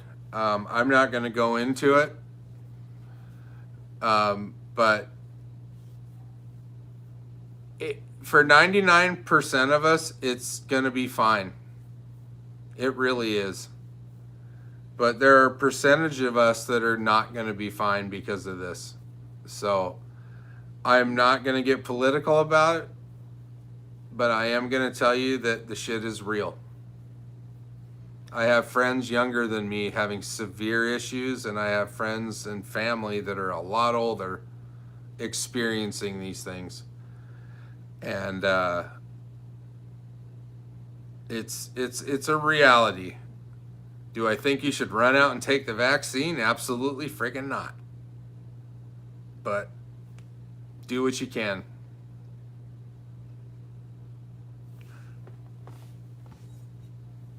Steven, I'm barely trashed. Let's have a shot for Stephen Wolf being back on. We're going to go most difficult. Not double black. Double black's to the rim.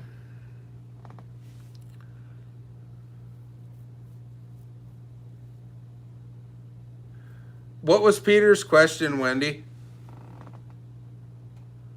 Sorry, I got to back up.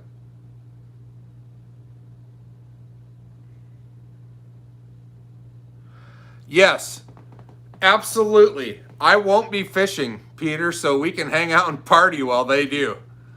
And for those of you that, I don't know, I don't recall exactly. You guys, I got beat up a lot playing hockey, so I don't remember everything. There's people that can attest to that. But what I'm thinking is a Friday practice for those that want to come early. Whatever. There is no off limits. This lake is so big, you guys, that it's not a pressure issue. But I want to have a party Friday night that's optional. You can come if you want. If you don't, I'm talking to a particular place on the Branson Landing and on Lake Taneycomo, which connects Table Rock to Bull Shoals Lake. And it's basically where everything happens in Branson. It's the party area, bar district, what have you. But I want to have like a little meet and greet there, and then Saturday morning we fish all day, and then we have a big party Saturday night. But yeah, if you want to come and you can't fish, the first two people that want to use my boat that have boating knowledge, I'm not going to just let any individual just take out probably the most famous heritage on the planet out and thrash it. That's not going to happen. But the people that are on here, I know who you are. No, I encourage everybody that can to come and party.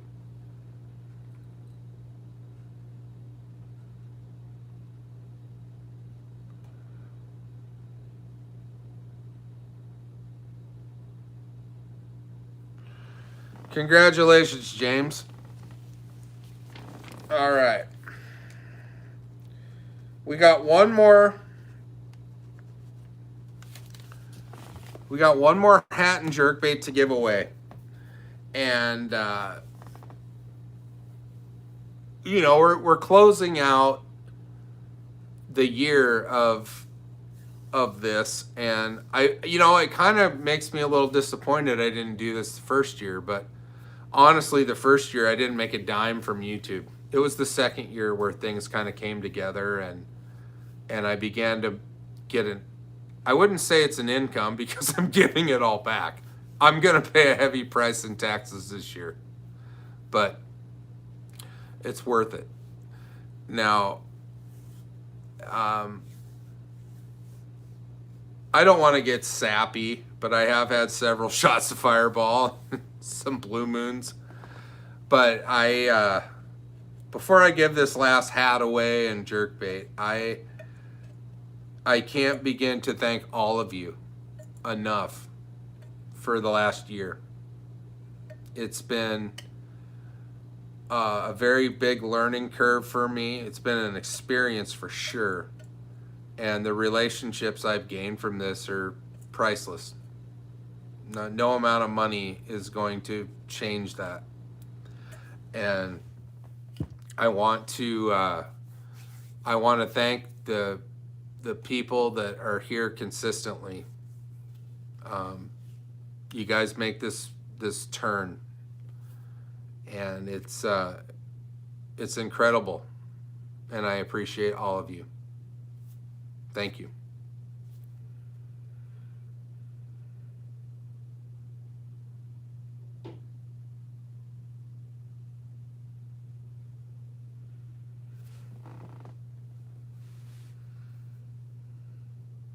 I'm on it, Matt.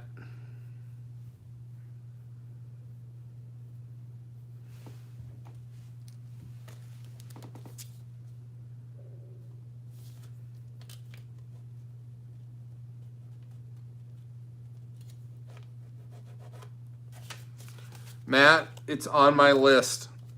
I got it. I'm not going to turn this off. I'm going to keep partying, but let's give away the last limited edition hat. And this is the suspending jerkbait that's going to go with that hat.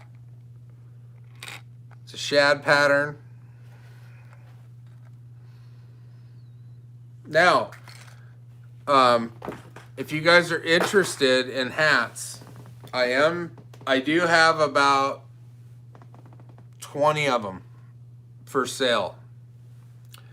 If you want one, let me know. MJB has 3aces at gmail.com. I will reach out to you. We'll talk about it.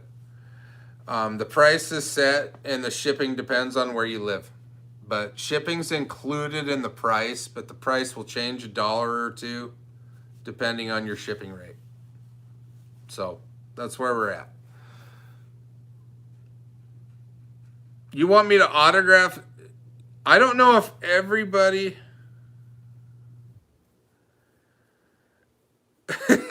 If you want your hat autographed, I will. But I can understand if you don't want my autograph on your hat. Specify that at MJB has 3aces at gmail.com if you win and you want an autographed hat. But at any rate, let's give this last hat and jerkbait away. And we're going to close out the giveaway portion of 2020. And I thank you. Thank you guys very much.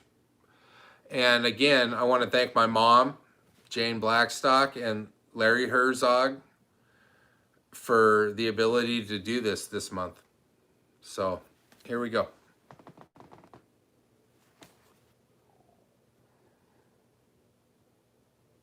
Joe Bali.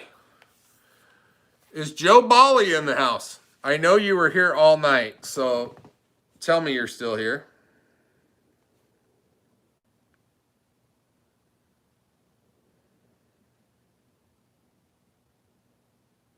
Todd, settle down. There was a surprise coming. I can't do anything. You guys are on top of me. Yeah, of course I have a couple shirts to give away.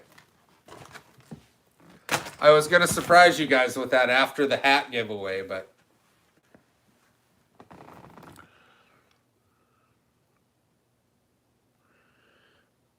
congratulations, Joe. Email me, mjbs3aces@gmail.com for your address and color of sticker if you would like one. And yeah, of course I'm giving away 2 shirts.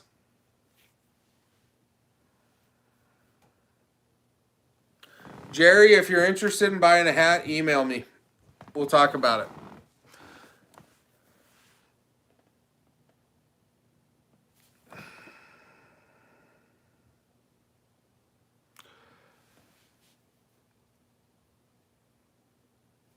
I don't know if I can check my messenger, Steven. Let me see.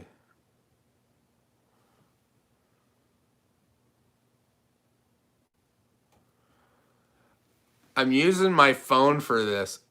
Hold on. Hold on, I got an idea.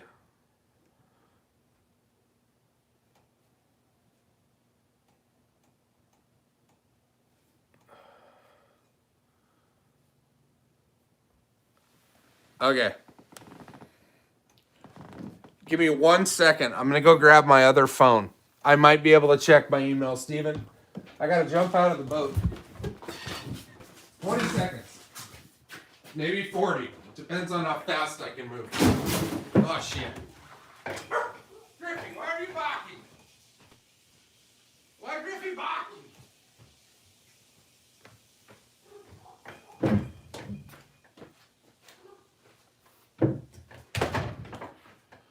I'm coming.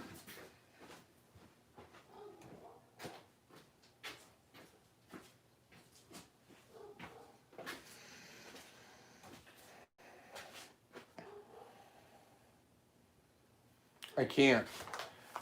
Steven, I can't check it. I'm using the phone that has that email. I'm back.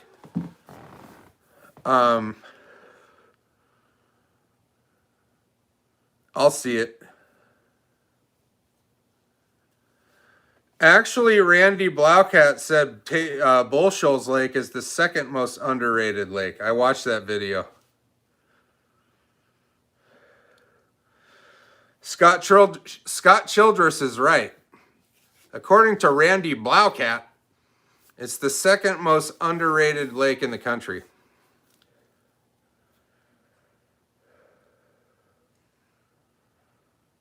Did you guys see my ass jump out of the boat? I'm sorry. These Patagonia winter pants don't fit me the best.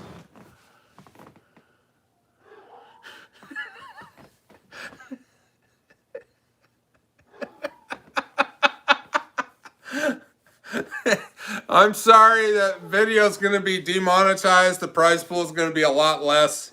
Please don't complain. Fuck you, Brian. Excuse me. Brian, don't make me drive to North Dakota to settle this dispute.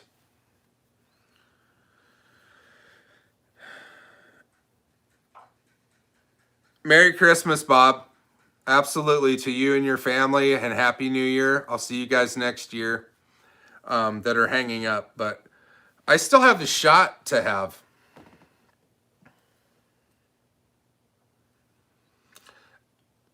Before I do, Merry Christmas, and I hope you all are safe and well. We'll see you next year. I appreciate each and every one of you, and I'm here. I'm here for all of you guys. Merry Christmas.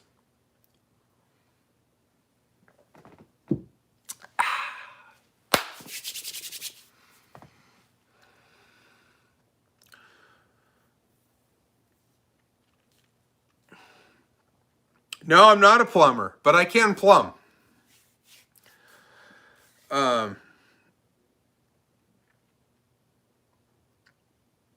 Ditto, Peter, Mitch, all of you guys. You know what sucks is I feel like I have this relationship with all of you, and I don't know what that we're all spread out. You know, and I guess the one good thing that came from social media and the internet is the ability to talk to people that have similar interests. And you don't know what they look like. You don't know anything about them. But the sentiment is there that we're all on the same page. We, and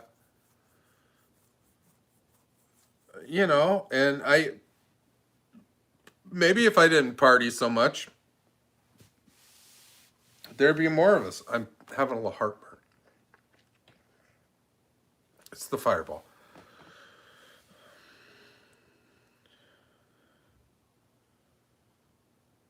Jerry, I probably will go live again in the next 2 weeks, but it probably won't be in a giveaway capacity, but it is what it is.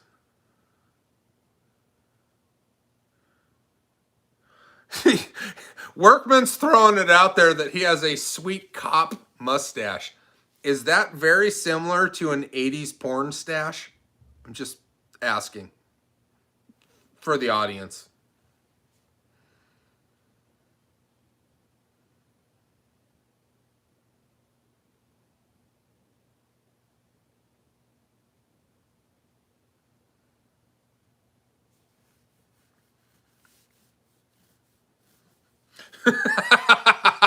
I'd like a liter of cola, please.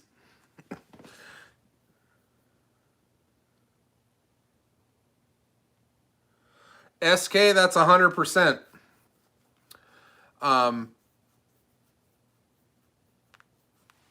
The boat brought me here. The boat absolutely brought me, I don't know, 1,300 miles from where I was before I bought it.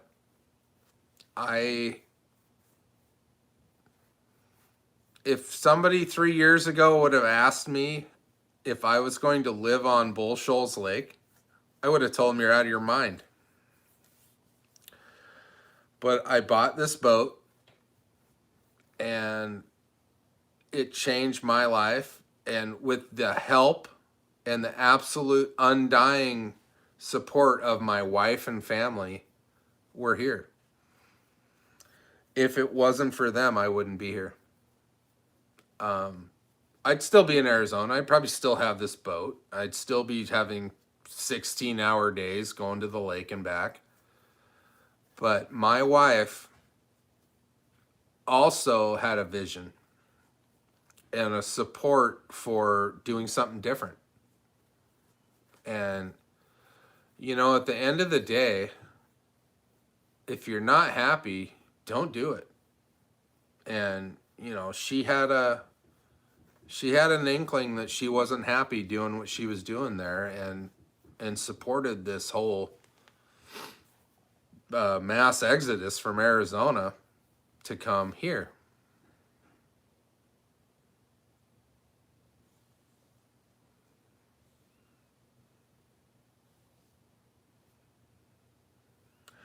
Steven, I think we could do a Zoom thing, considering we only ever really have around 40 to 60 people on at the same time. I just need a better internet avenue to run that. I don't trust it. Since the first one I did live with my internet here, it was a nightmare. I've been afraid to do it. I just don't want to have that again. So until I can figure out a better way to manage that, I'll do it like this. But yeah, I'd absolutely love to do a Zoom. Maybe we could do a small one.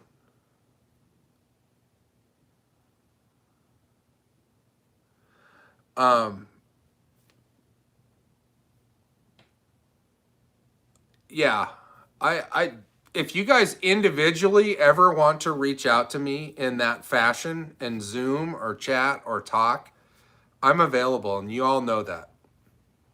Whether it be on Facebook or email, if you want my phone number, you're going to have to reach out to me through email first. But I have iPhones, so I can FaceTime. But I'm absolutely interested in talking to each and every one of you, if you're interested. So please don't hesitate if you want to talk, if you want to ask questions about the buying process, the boat, whatever it is. I'm here. The neighbors at my new house are fairly quiet. I like them all. I'm probably the loudest one. I but I bought a house in a small community on the lake, very small, 20 houses ish, and everybody is very respectful and kind and looks out for each other. And you can't ask for more than that. I just hope I'm not that guy. Like, oh, there's the guy that makes a racket all night.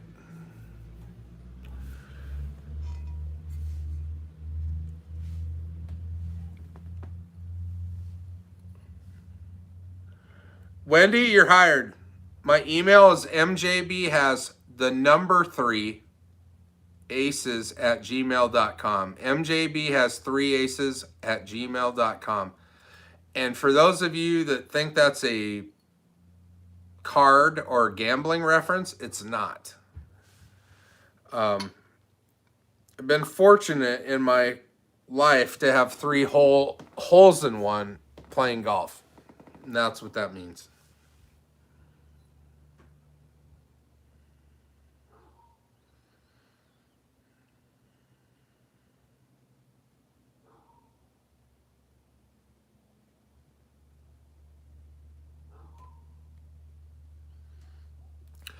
Mitch, that's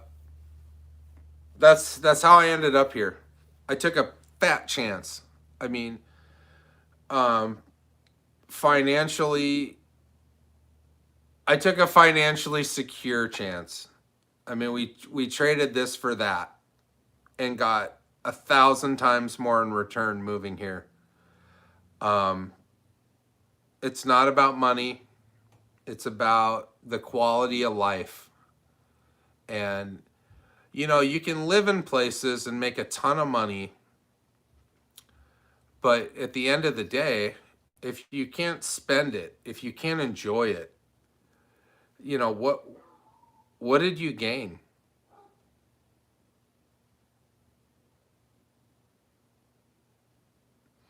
No, Wendy, I was being completely selfish when I made that email. It's about my 3 holes in one. Sorry, workman, if that bumped up your volume in your car, in your cruiser. Steve, the Garmin, it works awesome. I am just now starting to mess around with the functions of it. Big fan of the Contour. So I will make a video about this when I get more comfortable with it. I'm just not yet to the point where I can talk about it. I really am not. I do believe that I'm close. But like a lot of you, it's like once you get this boat in the water, you want to haul ass to that spot where you know where fish are and you want to start fishing. So I did mess around with the settings yesterday a bit, and the Contour thing is pretty neat.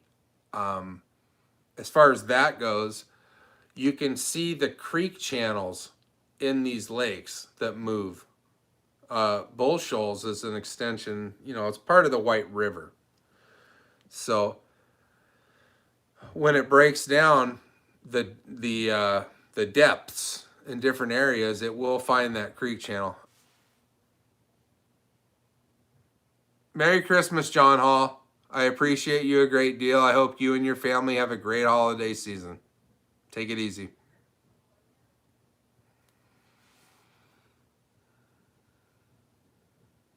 Workman's home. He doesn't have to worry about arresting anybody tonight. I haven't messed with Active Captain yet. I haven't got there. I don't What's the difference between the 170 and the XL? Honestly, storage space is going to be in your favor with the XL, and the only thing you don't get with the XL that the 170 has is the VersaTrack. VersaTrack is just a 1/4-20 mounting system that's built into the rails of your boat, and I don't think it's worth the thousands of dollars that makes the difference. It's my opinion, so take it for what it's worth.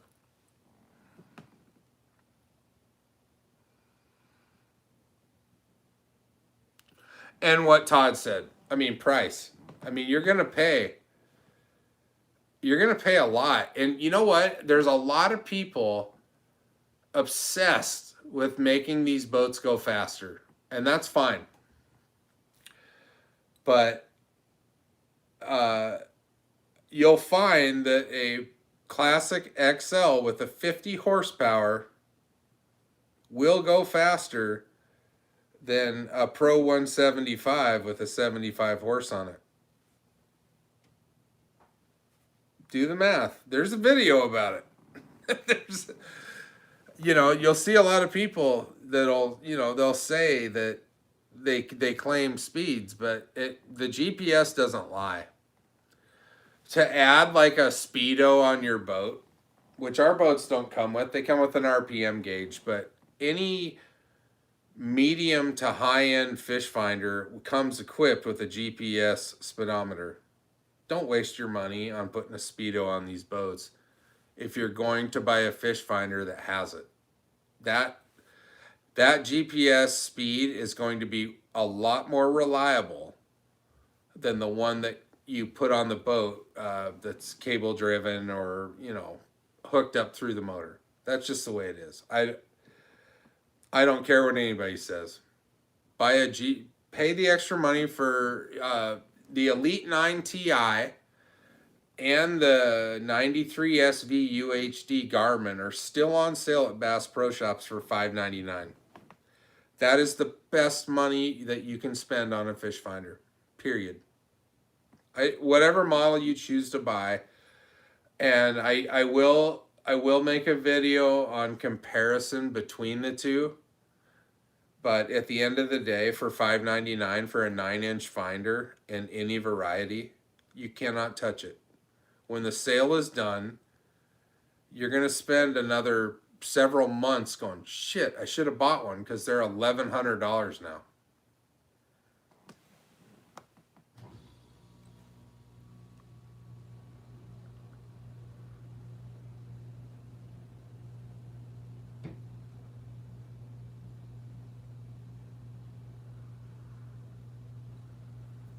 I love you, Aunt Wendy.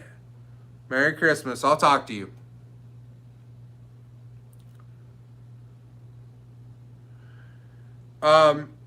Yeah, the Helix 5 has a lot of the same features that the Helix 7 or 9 has. So buy something that has GPS and some sort of imaging, whether it be down or side. You'll thank yourself.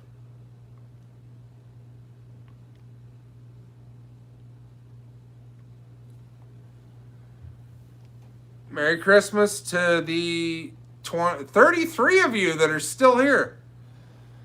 I am about housed. Child almighty. Excuse me.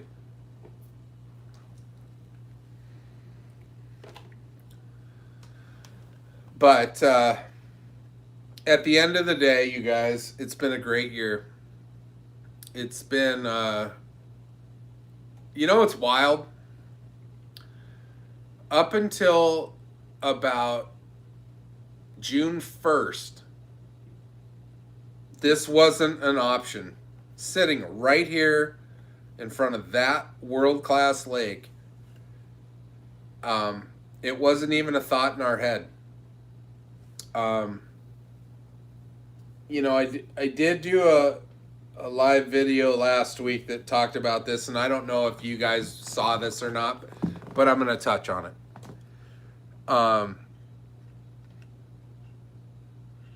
So I had met with a real estate agent about selling our house in Tucson. I knew the value was there. I knew we had a ton of equity. But I just, I didn't know it would sell like this fast. So I told the guy we want to list end of June, and we were going to move into the in-laws house until we figured out where we were going next. And we weren't intending on coming here next. We were going to buy a house here and then do something different in Tucson. And have this as an option, for retirement or whatever. And, Tabitha and I were both on board. And we within a week or two, of listing or putting, meeting with this real estate agent, this guy called back and he's like, I got several families that want to look at your house. They want to be in this area. They have family in this area. And, that's where we're at. And I'll answer that in a minute, Matthew. We didn't know our house was going to sell in days. We really didn't. And we weren't prepared for it. The house looked like a shit show. It was like, we were trying to clean up and, make it presentable for the end of the month. Well, we had boxes everywhere, and we had already gotten storage units, and we had to get 2 storage units for this program. And literally sold the house within 2 weeks of even talking about listing it. And then by the middle of June, we were homeless. We were living at our in-laws, which were at the lake house in New Jersey. So, I mean, it wasn't horrible, but we just, we didn't have a plan. And Tabitha, July 4th weekend, I drove out July 2nd to Missouri, and I went to Lake of the Ozarks first because I kind of thought that's where I wanted to be. And then I got there and looked around, and it was too busy. It wasn't what I envisioned as a place I wanted to spend the rest of my life. So Tabitha and I looked at houses in Kansas City, Springfield, and then finally Branson, and we settled on 2 in Branson. One of them overlooked the lake, and one of them was on the lake. And I basically kind of went with Baby T's. I liked them both. I'm not gonna bullshit. I either one would have been fine, but I kind of put the ball in Baby T's court to pick the house, and she picked this one, and I couldn't be happier. I'm grateful that my wife wanted to do this, and now we're here. And it's done nothing but create a closer knit family for us. We do a lot more family time together, and I see that, and I cherish it. What camera do I use? I have several. You see this one right here. This is a Samsung 360-degree camera. It's got lenses on both sides. That's the camera I use mainly to cover the front half of my boat. Then I have a GoPro on a YOLOTech 53-inch stick. This is a GoPro Hero 7 Black. It has the screen on it. Those are the cameras I use on my boat. Now, the camera that I use to make this video right now is an iPhone 11 Pro Max. you're going to have a hard time beating that camera as far as doing this. To go buy an extra camera, if I was going to buy one, and I had one that was on loan, but it's a Sony 4K from my buddy Joey that absolutely is the one. But I mean, it's $1,000 camera without any phone capability. So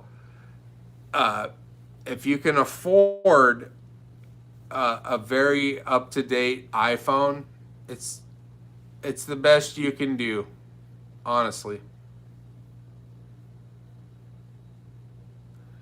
My wife did a bunch of Christmas baking in the house with the neighbor lady. They made like 9 different variations of cookies, which I'm not a big cookie guy.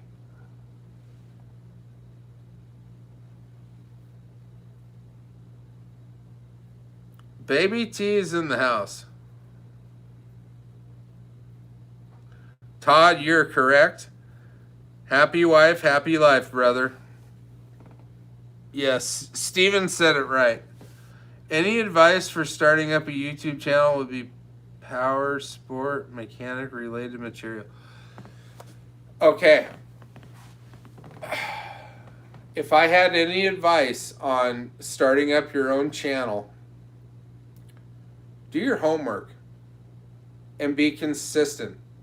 The biggest thing I've noticed, there's people, guys, ladies, gals, whoever's out there listening right now, I am not the best editor on the planet.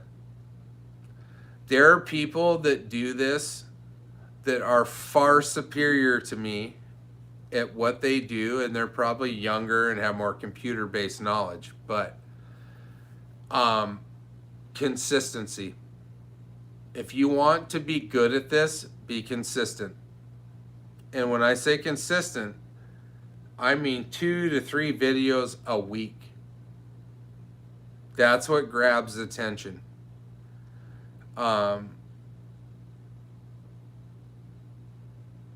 Know what you're talking about and be honest. If there's something you don't like, be honest about it. Say, this sucks.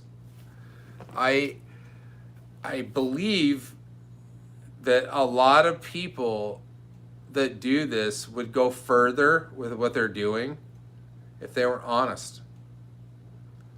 You know, and that's what I've learned in the last almost, 3 years. I've been doing this for 3 years. My YouTube channel might say something different because I've been a member of YouTube for longer, but as far as making videos about a boat, it's been 3 years. And be honest. Have some integrity. If there's shit you don't like, say it.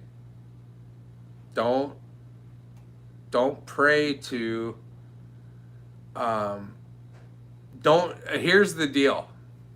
This company right here, they are the big dog on the block. If you think you're going to get their attention or attention, you're not. I reached out to Tracker Boats 4 days ago about launching at Big Cedar Lodge. I haven't heard a word. They are very familiar with me. They reached out to me a year ago about wanting footage of my trip to New York. They know who I am. They wanted me to sign a waiver and all this crap. I was trying to look for a positive way to have a tournament come out of Big Cedar Lodge. Not that I want people to stay there, because honestly, guys, the majority of us can't afford to stay there. It is very expensive. And when I say very, I mean $400 to $500 a night. It's not reasonable for the average person.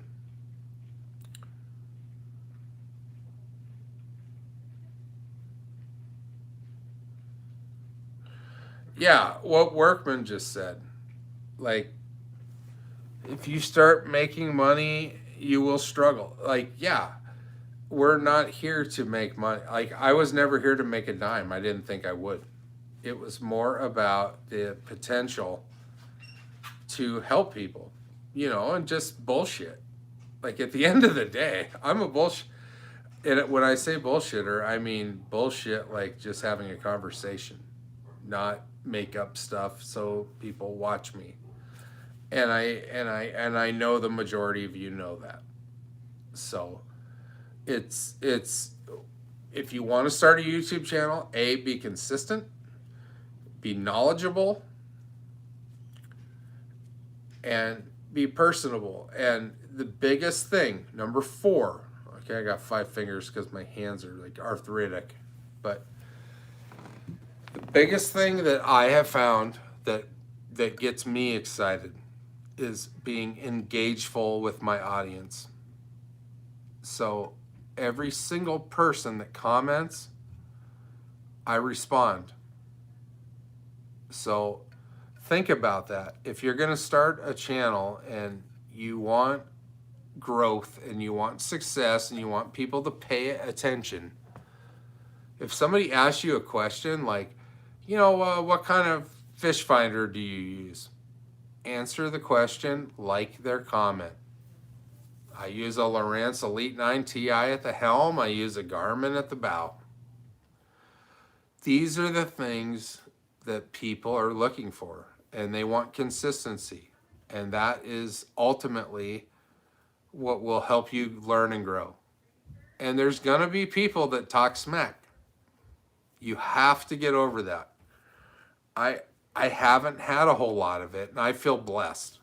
On that end, I feel like I watch a lot of YouTube people. I watch a lot of car people because I'm a car guy. And the things that people say to each other are just absurd. And I don't get that on my channel. And I think a lot of that has to do with my personal intervention in the channel, where it's like I will respond, whether it be a like or a comment, to every single video. People want to know that you're real and you're not just looking for money or you're looking for views, and that's important. Don't be the guy that's looking for money. Otherwise, it won't work.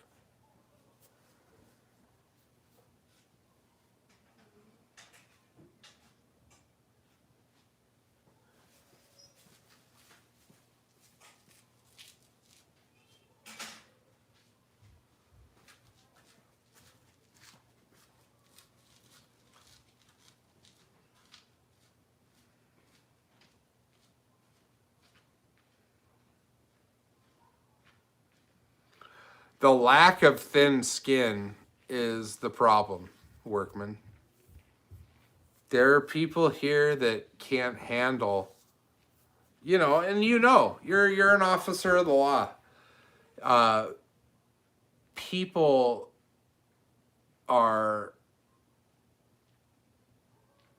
they can't handle shit talking, for lack of a better word. I mean, that's what it is. Plain and simple. It's, you talk smack. Back in the day, if you ran your mouth, you get your ass kicked. And I was on the end of the ass kicking more than not back in the day. And I regret some of it. I do. But some of it was well placed. I never fought the same person twice.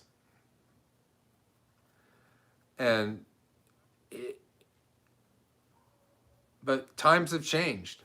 Now thick skin is different. Thick skin is, you're going to have people commenting out of jealousy and rage because maybe Tracker wouldn't finance them on a boat. Or maybe they took shitty care of their boat and they're pissed because the warranty won't fix whatever they wanted. These are things that happen. And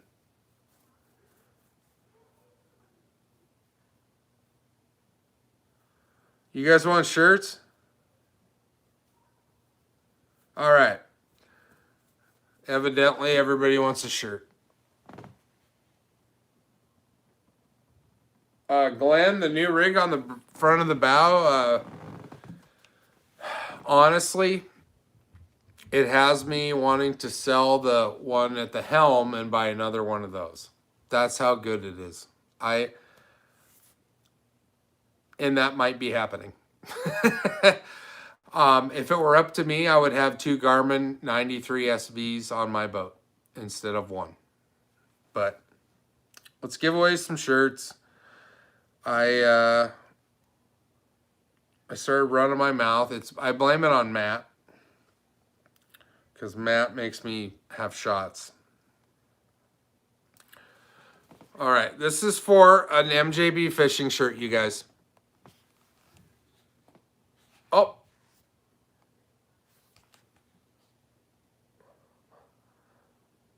Okay, Mitch already won tonight, so we're not going to do that. My mom, she can't win. Sorry, guys.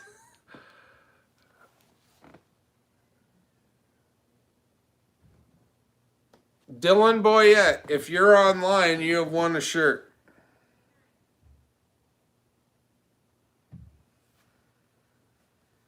Let's find out. I don't think he's online, you guys.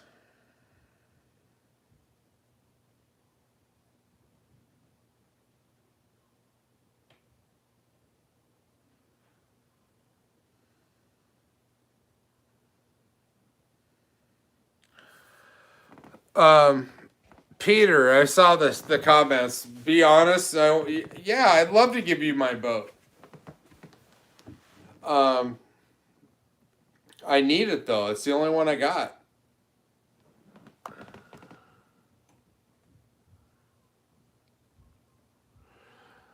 Don't worry about that, Jeff. Seriously.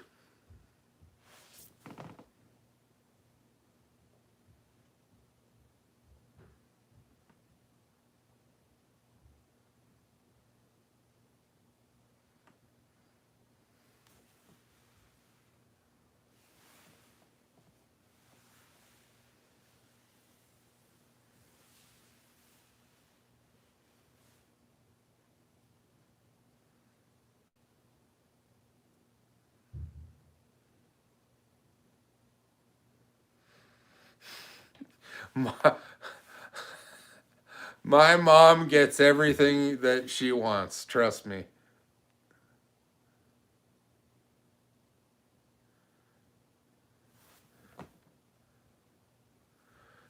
My mom's pissed off right now. You know why she's pissed? She paid for all this crap I gave away tonight, you guys. No. I'm blessed to have the mom that I have. With at the risk of being sentimental, I saw that earlier, something to that effect. But you know, a lot of who I am and why I am is because of my mom and dad. This whole thing about living here would have chapped my dad's ass. He would have been like, "Oh, why do you want to do that? You're doing just fine where you're at." But I feel I can't do what I do without the support from my family, and that includes my mother. And I am very blessed to have the family that I have that supports the dreams and the vision that I have. And you know, yeah, I'm a 47-year-old man, but I respect my mother and I respect her opinion. And that's why I've been successful. And you know, a lot of people would be like, "Oh, you know, you're a man. Don't listen to your mom," and blah, blah, blah. Well, I think that people that are successful listen to their family. I really do.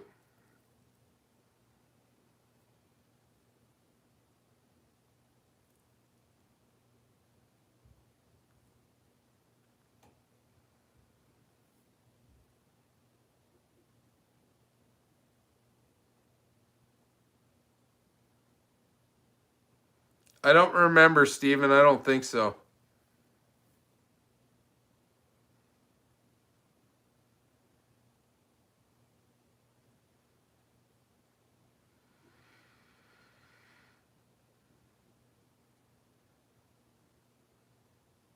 I'm almost 50. You can't tell, but that hair is gray, Steven. Yeah, it's my Norwegian genes that keep me young and fresh. But yeah, I'm a Toys R Us kid, you guys. At the end of the day, I party like a rock star and I live like one, and I have a family that puts up with me. That's where I'm at, and I don't know of a better way to live life. I really don't. And a lot of this was derived from playing hockey and at a very high level. If you know what if you people have been around hockey players that have played professionally at that level, you'll understand that we walk to a very different drum. And we have to. Otherwise, it's like caging an animal that can't get out, and shit goes south quick.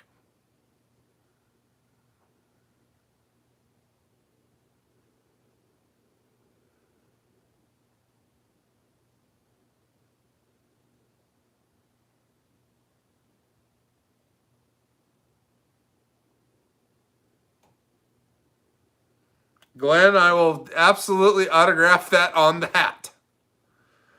Very nicely. I might go through a lot of paper practicing. No, I'm kidding. I have a fairly awesome signature.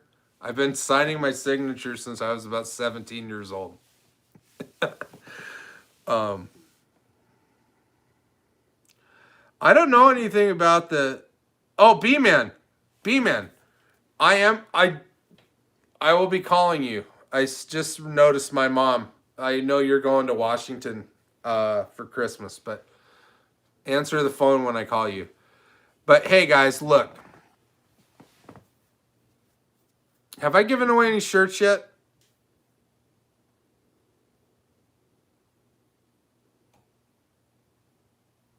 Or do I need to give away another hat? Who won the last hat?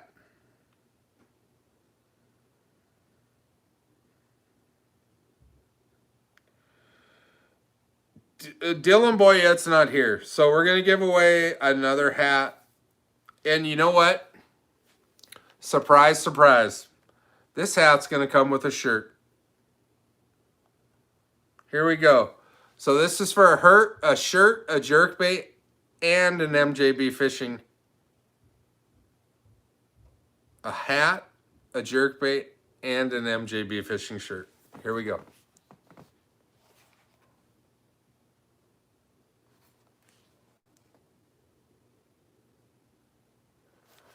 Is the Funk in Connecticut still online?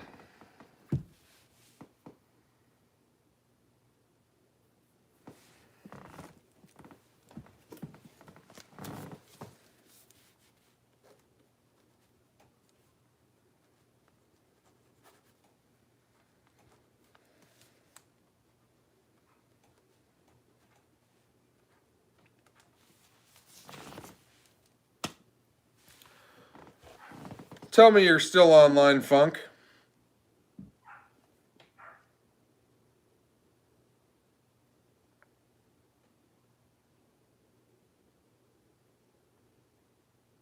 Mark is feeling great. In fact, I haven't felt this good for a while. He was here earlier. I know he was. Oh, the Funk in Missouri is happening. My neighbors are going to be super chapped when this is over and I start to turn on the audio in the garage. All right. Well, apparently the Funk in Connecticut. All right, Glenn. I'm going to go with Glenn on this one. We're going to do it again.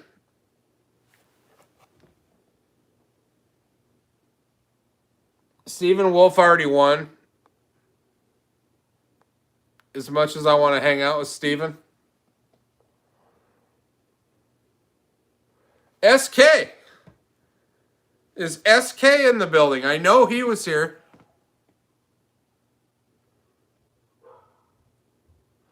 There is no pain you are receiving. A distant ship smokes on the horizon. Anybody like Pink Floyd, or is it just me? SK, congratulations. You're a winner. You have won.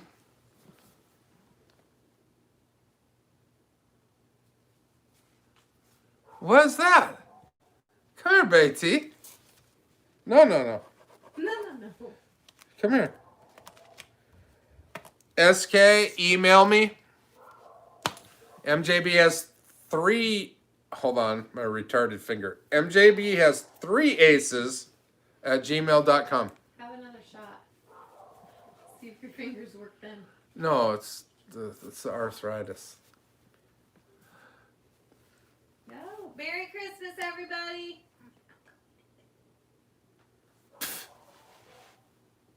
$8 o'clock. It's been 3 hours. All right.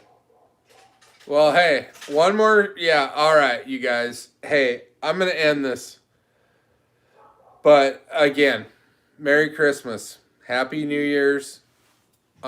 Whatever you guys are into, be safe. I want to see you next year. Thank you so much for being here. I appreciate every one of you. Take it easy. God bless.